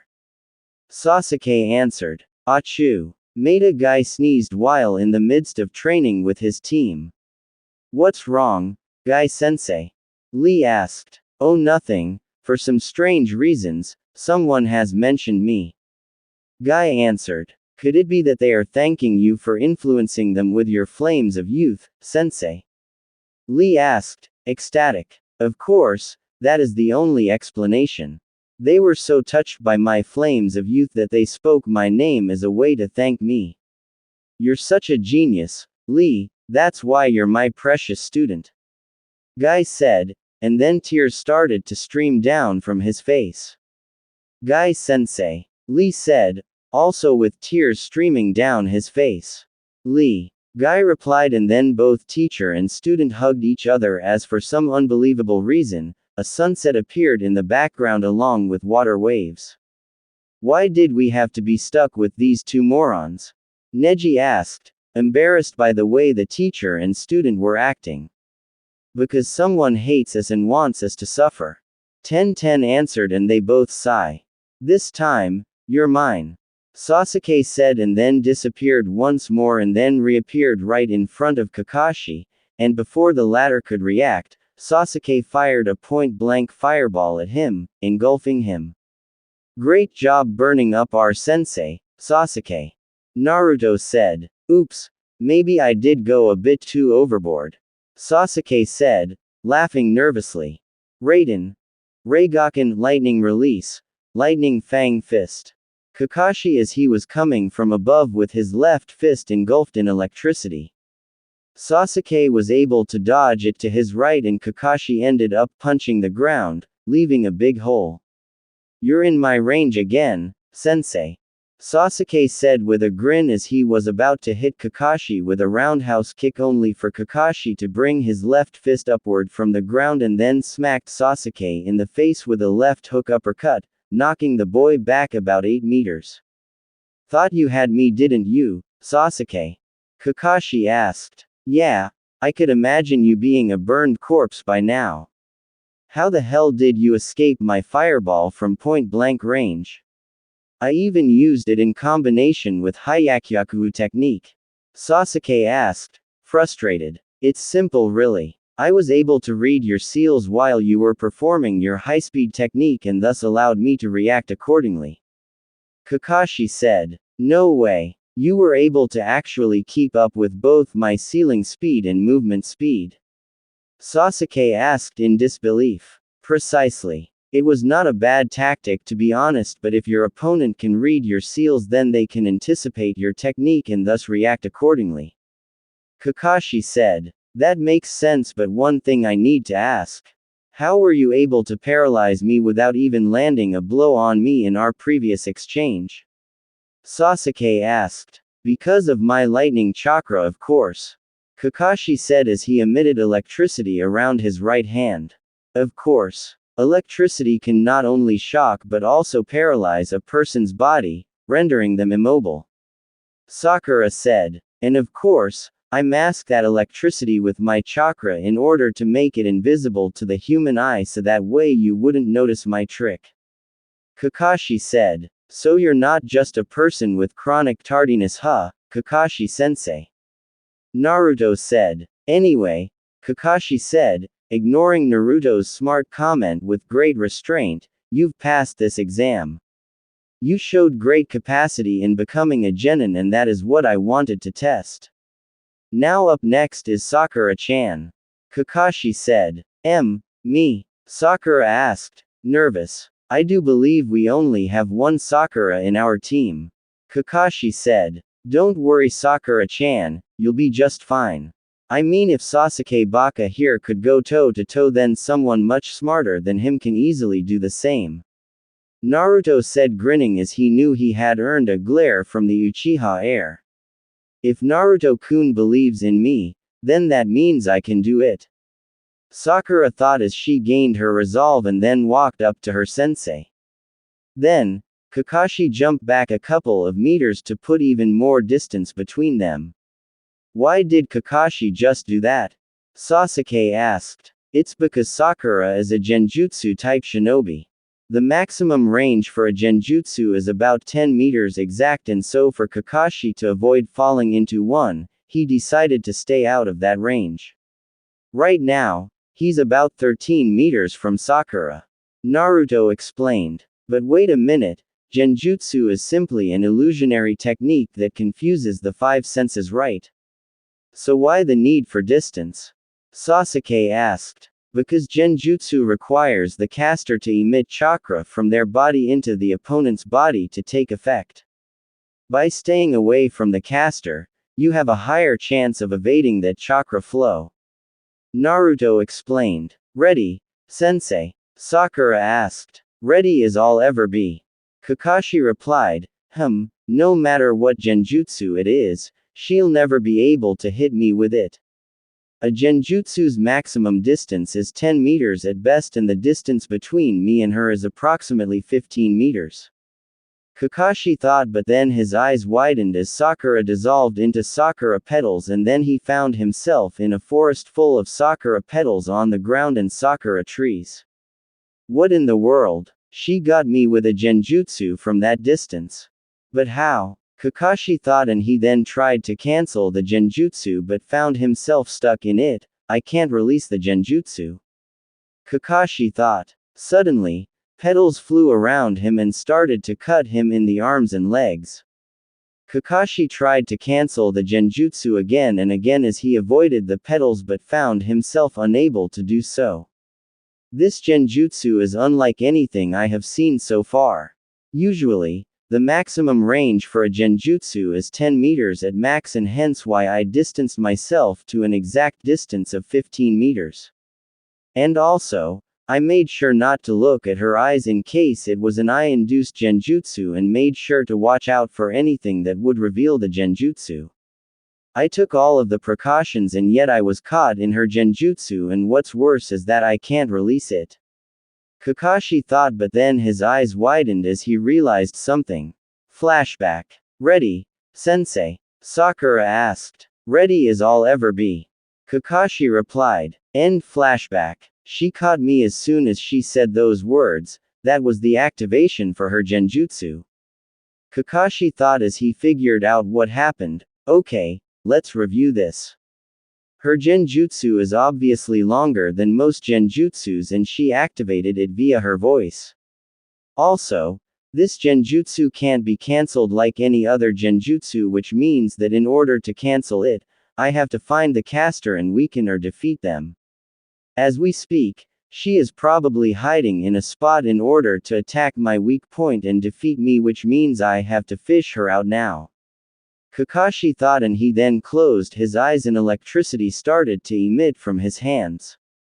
Not too far from Kakashi's location, Sakura was behind a tree as she was observing her sensei. He doesn't seem to be doing much in terms of movement but should I attack now? I could since I have the advantage but what if he has built up his defenses already? I could be walking right into a trap but if I don't do anything, he'll find me sooner or later. I have no choice, I have to attack. Sakura thought and then started to silently walk from tree to tree and then transformed into a flurry of sharp petals that flew and surrounded Kakashi and kept cutting him. Then Sakura's right arm came out of the flurry of petals with a kunai in hand and pointed to Kakashi's neck. It's over, Kakashi-sensei. Sakura said. Suddenly, Kakashi then turned into a piece of log, surprising Sakura and before she knew it, Kakashi grabbed her arm and pulled it. effectively canceling her transformation, and then pointed a kunai to her throat. Cancel the genjutsu now or else. Kakashi warned her. Damn, I have no choice. He has the advantage now. Sakura thought and then cancelled the genjutsu. It looks Sakura-chan was able to hit Kakashi with a genjutsu from beyond the normal range. Naruto said. I wonder how though. Sasuke said. That genjutsu you used was incredible. Not many people used genjutsus of that nature, and the way you activate it was pretty clever and its range is also incredible. Kakashi said. Thank you sensei. However, how did you know I was going to attack? Sakura asked. By using my Raiko Harem, lightning wire.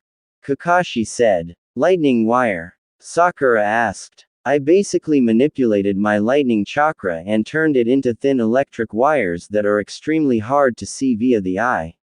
All a person has to do is slightly touch them and it will automatically warn me of an incoming enemy. You probably felt a small shock on your way to my location, right? Kakashi asked. Come to think of it, I did, but it was so minuscule that I paid no attention to it. Sakura said. And that small shock was my wire. I then placed a Kawarini trap and hid myself using my Musei Raiko no Jutsu until I had a clear shot at you. Kakashi explained. Okay then, let's try another tactic. Sakura said. That's enough for now. Kakashi said, interrupting the girl. What do you mean? I barely did anything and I have so many other techniques to try. I mean, I studied all of those books for this test. Sakura said as she pulled out dozens of books from her book bag, causing the others to look at her wide-eyed. How many books do you own, Sakura? Sasuke asked, flabbergasted. Let's see, about 300. Sakura answered. 300? The others exclaimed. I know, it's not enough is it? Sakura asked. It's more than enough. The others exclaimed. Anyway Sakura, your skills with that genjutsu showed me all I needed to know and the fact is that you have passed the first test as well. Kakashi said. Up next is the smart ass. Kakashi said as he now turned his attention to Namikaze Naruto. About time. By the way Sakura-chan, great job on the genjutsu. Naruto said to the girl as she was returning to her spot. Wish me luck guys. Naruto said and then walked toward Kakashi.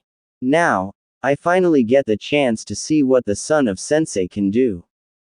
Kakashi thought, with a hint of anticipation and pride as he saw the living legacy of his sensei in the flesh. If he is truly like sensei then he has used the bouts with his teammates as scouting reports on my abilities and formulated strategies to counter them.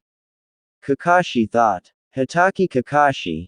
Despite being good at taijutsu, he's a ninjutsu type shinobi and with the jutsus he has used so far and also, he has strong defensive jutsus and offensive jutsus on top of that and what's worse is that I don't know his exact range. It seems I only have one course of action. Naruto thought, and then did the seal for the Kage Bushin and created 3 clones.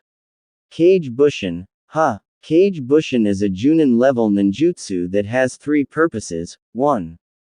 To overpower the opponent with mass numbers. 2. To gather information on the opponent. 3. To use it as a diversion to create an opening. Now, let's see which way he goes. Kakashi thought. Okay clones, let's do it. Naruto said and he, along with the clones dispersed themselves. Suddenly, one of the clones dashed toward Kakashi. Ninpu. K's Yeba ninja art. Wind blade, the first clone yelled and then created a wind that came in the form of a sword and tried to slash Kakashi with it but Kakashi was able to dodge the hit. Raiden. Reigaken no Jutsu. Kakashi yelled and then knocked the clone back about 10 meters with an electric right punch to the gut. He's making his clone stay longer than usual. Kakashi thought as the clone did not disappear. Fuden. K's Haoshi no Jutsu. Wind element. Wind wave pressure, the second clone said as he unleashed a blast of hot air at Kakashi with his left hand. Raiden. Reigaha no Jutsu, Lightning Release, Lightning Fang Wave Technique. Kakashi said and then swiped his right upwards and unleashed a wave of lightning that traveled through the ground and cancelled the clone's technique. Fuden. Shippu ha no Jutsu, Wind Release, Hurricane Wave Technique. The third Naruto clone yelled and then unleashed a hurricane from his right fist at Kakashi, who jumped up in the air to avoid it.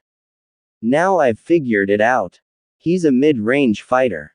I used my Kage Bushin to test each possible range with a different jutsu, and even though he was able to counter my close range and mid-range attacks, he wasn't able to counter my last attack, or rather, he couldn't effectively. Ninjutsu can be executed from any range, but however, if they are executed away from their best range then they become much weaker, and if he was long range then he would have no problems pulling out a jutsu to counter my last jutsu at the distance between my clone and him, which means he is not effective at long range. And while he used a close range jutsu to defend against my first clone, his strongest jutsu was the one he used against my second clone, and thus proves he is a mid-range fighter at best. The problem is that I'm mid-range too, and also he is stronger than me, but I can still win. Naruto thought. Okay clones, use whirlwind formation. Naruto said and the clones nodded. They then quickly started to move randomly around Kakashi at high speed while Naruto went through some seals. What is he planning with those clones? Kakashi thought. Fuden. Kase ha oshi no jutsu. Wind element. Wind wave pressure, Naruto yelled and fired off his technique once again. Kakashi tried to dodge it only to get kicked in the back by one of the clones. Now I see what he's trying to do. He recognized my best range as a mid-range type, and he also recognizes that he is one as well but weaker than me. So, he's using those clones to keep me from moving, like a fence, and also on my toes, so I don't have time to use jutsus to counter while he keeps on attacking me from a safe distance. That's a sick way to fight someone. Kakashi thought. It looks like Naruto may be able to win against Sensei. Sasuke grinned. You think so? Sakura asked. Raiden. Daichi Raiko Dageki no Jutsu, Lightning Release, Ground Lightning Shock Technique. Kakashi yelled as he then slammed his right hand onto the ground and unleashed electric waves that stunned Naruto and his clones. When Naruto finally regained his senses, he felt a kunai behind him. I win, Kakashi said behind Naruto. I wouldn't be so sure, Sensei. Naruto said, from behind Kakashi as the one in front of Kakashi disappeared. Trust me kid, I'm sure. Kakashi said, from behind Naruto as the other Kakashi was also a clone. Let me guess, you created a clone while I disoriented from your attack and then used that clone to come up behind my clone while you hid with that cloaking technique of yours, right? Naruto asked with a smirk. Yes I did, though I am impressed with how fast you were able to create another clone. And also, that first exchange was a way to find my best range, wasn't it? So that way you knew how to attack me, right? Kakashi asked. Exactly. Naruto said. Good enough. You have also passed the first test. Kakashi said. Alright team, you've passed the first exam and now you must pass the second one. I call it the bell test. Kakashi said as he then took out two bells tied together. Bells? The three genins exclaimed quizzically.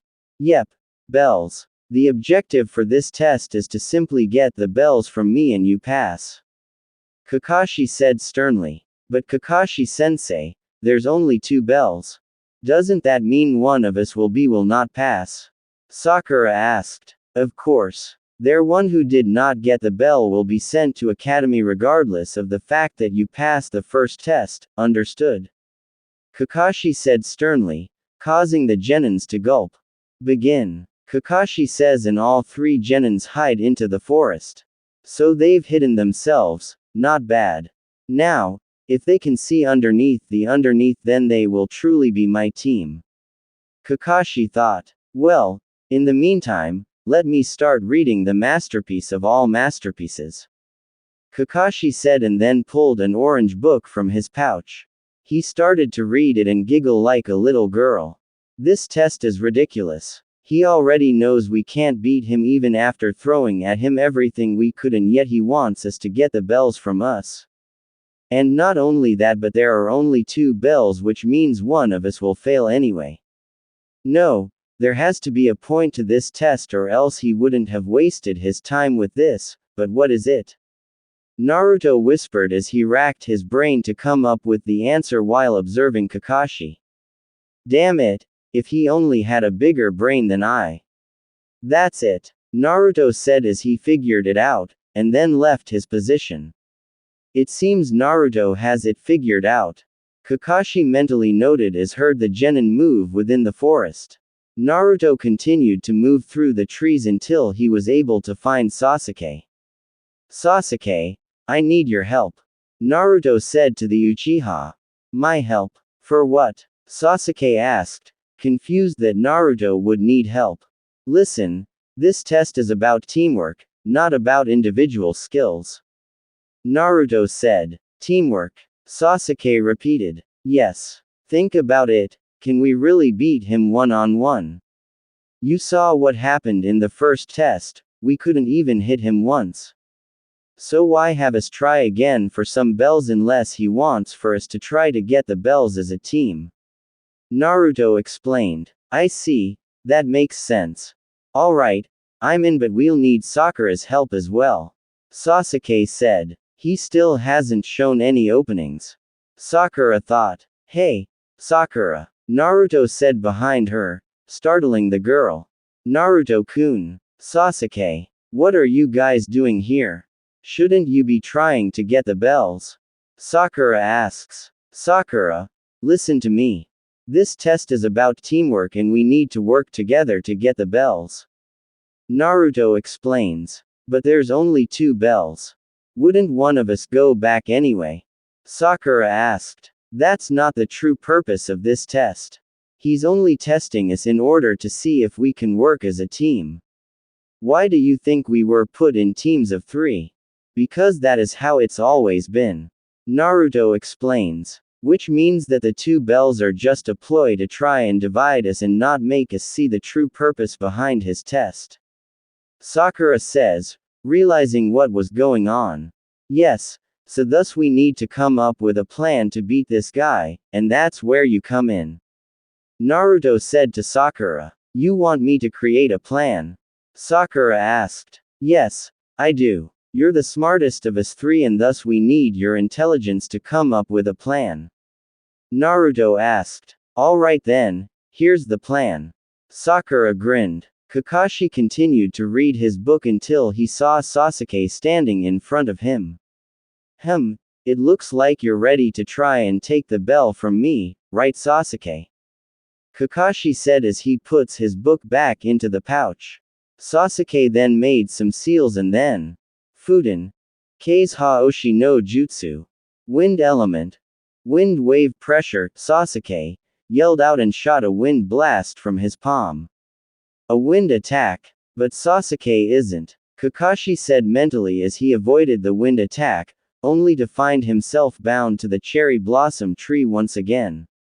Sakura's genjutsu. Kai. Kakashi thought and cancelled the genjutsu, only to find his bells missing and in the hands of Sasuke, with Sakura and the detransformed Naruto next to him, all smirking. I see you guys figured out the concept behind this test. You should be proud, not many have in the past. But tell me something, who came up with the plan? Kakashi asked. I did. I knew you wouldn't expect Sasuke to use a wind ninjutsu, so I had Naruto transform into Sasuke to throw you off long enough to use my genjutsu on you, and by the time you would cancel it, Sasuke would be able to use his speed to dash in and get the bells from you. Sakura explained. Excellent plan, Sakura. As of now, we are officially Team 7. I want you guys to go get some rest because starting tomorrow, we're starting missions. Kakashi says. Yada. We did it. Good job. Sakura and Inner Self said, while the two boys smirked. I have a feeling this team is going to be something special, Kakashi said as he and the rest of his team walked off the training grounds, as they were about to start on their new adventures. Ohio, Mina. Kakashi greeted his team, only to get beat up by his students. Why? Kakashi asked as he groaned in pain. That's what you get for being 3 hours late. The genins yelled angrily at their sensei. Minutes later, Kakashi is back on his feet, recovered from his injuries. Okay guys, today we are going to do our first mission, Kakashi said. Finally, the three genins said, so sensei, what kind of mission is it? Sakura asks. You'll see, Kakashi said. The quiet of the Konoha forest was disturbed by the slight whisper of displaced air as Naruto, Sasuke, and Sakura darted from tree to tree. All three genin wore a headpiece radio and were stalking an elusive foe. A short distance away, Kakashi sat in the mission command center, aka a clearing with a big rock he could sit on to read his porn, and contacted his subordinates. What's the distance to the target? Kakashi asked. 5 meters, I'm ready any time, Sasuke said. Okay. Go, Kakashi ordered. All three genin ran from their hiding places to pounce on their target, which tried to get away. After scratching him many times, Sasuke was able to get the target. Ribbon on the left ear, are you sure this is the target, Tora? Asked Kakashi over the radio. Yeah, it's him or it better be, growled Sasuke as he was pissed that he had to do this mission and so were the others. Good. Lost pet, Tora. Search mission complete, said Kakashi before he slipped his book back into its carrying pouch and appeared next to his students in a cloud of smoke for the walk back to Konoha. Team 7 could only stare at Tora in sympathy as the cat was hugged by its owner Madame Shijimi, the wife of the Fire Country daimyo. Oh, my cute little Tora-chan. I was so worried, cooed the lady as she practically strangled the cat. No wonder it ran away, the genins all thought. Okay, for your next mission, you are to go and babysit an elder's grandson, shopping in the neighboring village, and help with the potato digging, Iruka said. You're serious? Naruto said. What's wrong, Naruto? Iruka asked. Oh no, nothing, it's wrong. It's just that we as shinobis should be taking on more serious matters as hunting down traitors, helping protect someone. I mean, it wouldn't bode so well for Konoha if they make their genins do plant work and chores. I mean, unless now you can hurt people or kill them using chores and gardening or even create techniques from them, Naruto said. Naruto, stop being such a smart ass for once, Iruka said. I agree with Naruto. I mean, we're shinobis, not butlers or nannies. We need tougher missions than that, Sasuke said. Naruto, Sasuke, listen to me.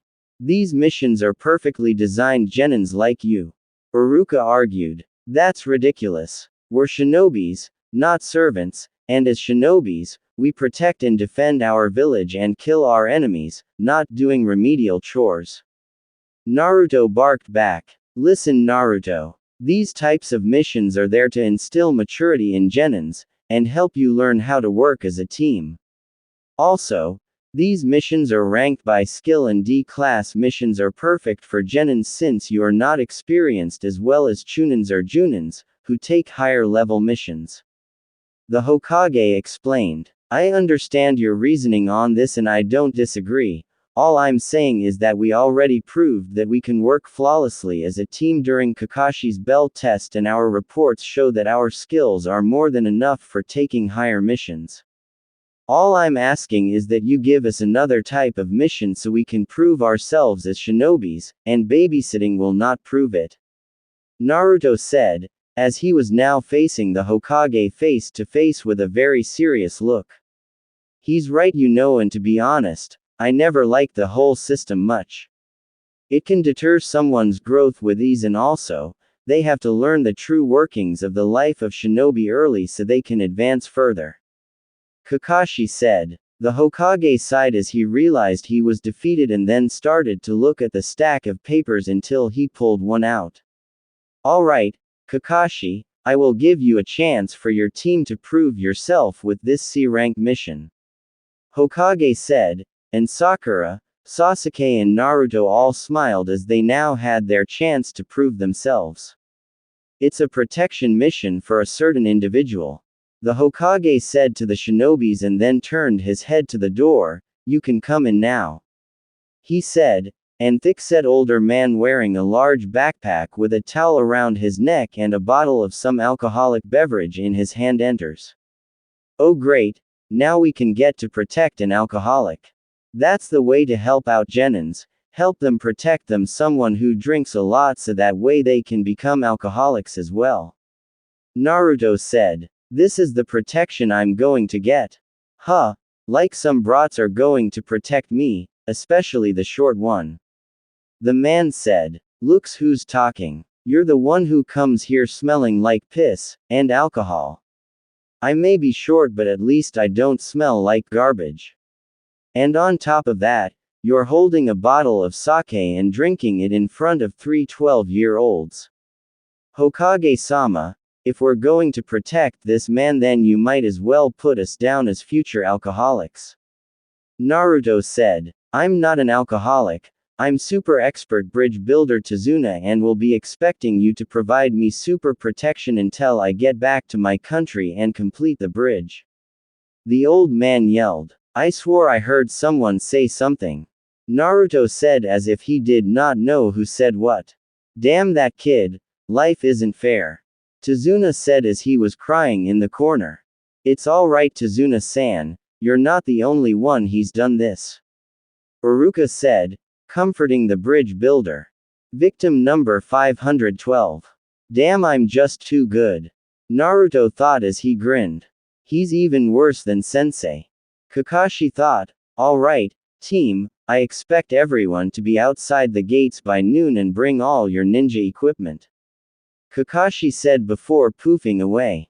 As ridiculous as this sound, I'm quite excited that we're leaving the village. Naruto said as he looked at his surroundings as they were standing near the gate. Is this your first time outside the village? Tsunade asked. Yes it is, and that's why I'm excited about it, and also the mission. Naruto explained. Glad to see everyone is here. Kakashi said as he arrived. Holy crap you're on time. Who the hell are you and what have you done with Kakashi-sensei? Naruto asked. Can't you just stop for once? Kakashi begged. Nope. Naruto replied with a smirk. Let's just get going everyone. Kakashi said, depressed and everyone started to walk toward their way to wave. Tsunade-san, may I ask you a question? Sakura asked the bridge builder. Yes, what is it? Tsunade replied. You're from Wave, right? Sakura asks. Yeah, so. The bridge builder answered. Kakashi-sensei. Are there ninjas in Wave? Sakura asked her sensei. No, there are no ninjas in Wave, but there are in most other countries. The culture and customs may be different but most countries do have hidden villages and ninjas. Kakashi said, answering the girl's question. To the many countries of the continent, the existence of a hidden village means military power. This is how they hold and maintain advantages on each other. But it's not that the villages rule the countries, they merely stand equal with the country's government. A small island country like the Wave country doesn't receive much interference from the other countries and does not require a shinobi village. Within the many shinobi villages like Mist, Leaf, Cloud, Sand, and Stone are large and powerful and thus are referred to as the Great Five Shinobi Countries. And thus, these are the only countries whose leaders are referred to as Kages. The 5 Kages are Hokage, Mizukage, Kazekage, Tsuchikage, and Raikage, and they reign over thousands of shinobis in the world. Kakashi explained to the others. Wow, so it looks like Naruto-kun's dream is much bigger than he lets on. Sakura thought as she looked at the blonde. And also, The Kages are the strongest ninjas of their village and have no equal. Naruto added, and if one truly noticed it, they would have heard a hint of pride in his voice. However, all this doesn't really matter for this mission since this is a C-rank mission and thus there aren't going to be any ninjas to face. Kakashi said. Are you serious? Damn, that sucks. I won't be able to test my skills then. Sasuke said, clearly pissed. I wouldn't be too sure about that, Sasuke. Naruto thought as he noticed the look on Tsunade's face when Kakashi said that there weren't going to be any ninjas after them. As they continued to walk, they passed by a puddle to which Kakashi and Naruto noticed. A puddle in the middle of a dry road. Are you guys stupid or what?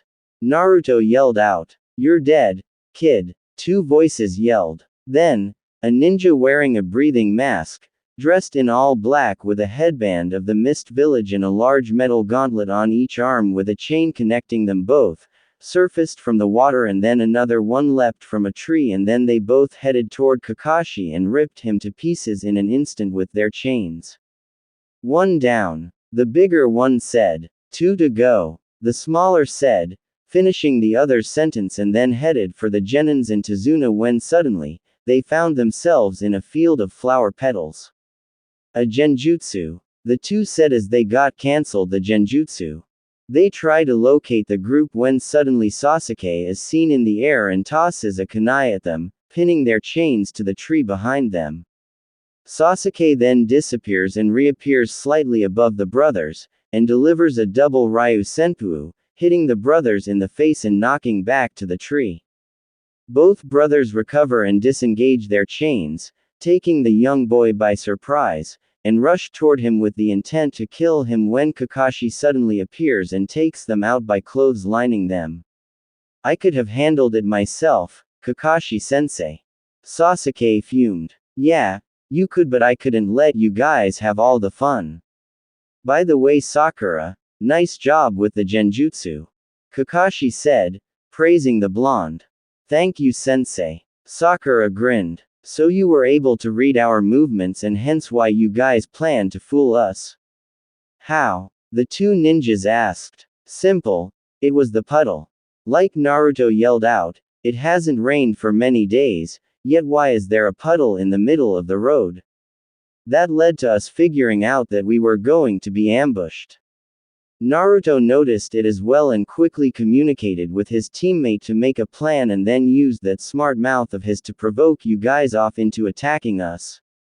Kakashi explained. But even if the Genins could take care of themselves, why didn't you just take care of them yourself like you just did? Tsunade asked. You're right, I could have ended it instantly, but there was something I needed to find out. I need to find out who or what were they after to begin with. Kakashi explained. What do you mean? Tsunade asked. Meaning, were they after you or one of us? Kakashi began to say and then continues, our mission was to simply protect you from thieves and gangs. We haven't heard that shinobis are after you. Our mission was to protect you until you completed your bridge, but now, this has become a B-rank mission. Kakashi explained. Tsunade remained quiet as he knew he had lied about the mission, so Kakashi continued. If it was known that ninjas were after you, this mission would have been set as the more expensive B-rank mission. I'm sure you had a reason, but lying about a mission causes difficult problems, and we are now operating outside the rules. Kakashi explained. I lied because my country is super poor, and if I told you about the ninjas then this mission would have become too expensive for me to pay. If you guys want to return, that's fine by me. I guess this is what I deserve for causing so much trouble. Tsunade said as he felt ashamed of what he did, but then Naruto started to chuckle, startling everyone.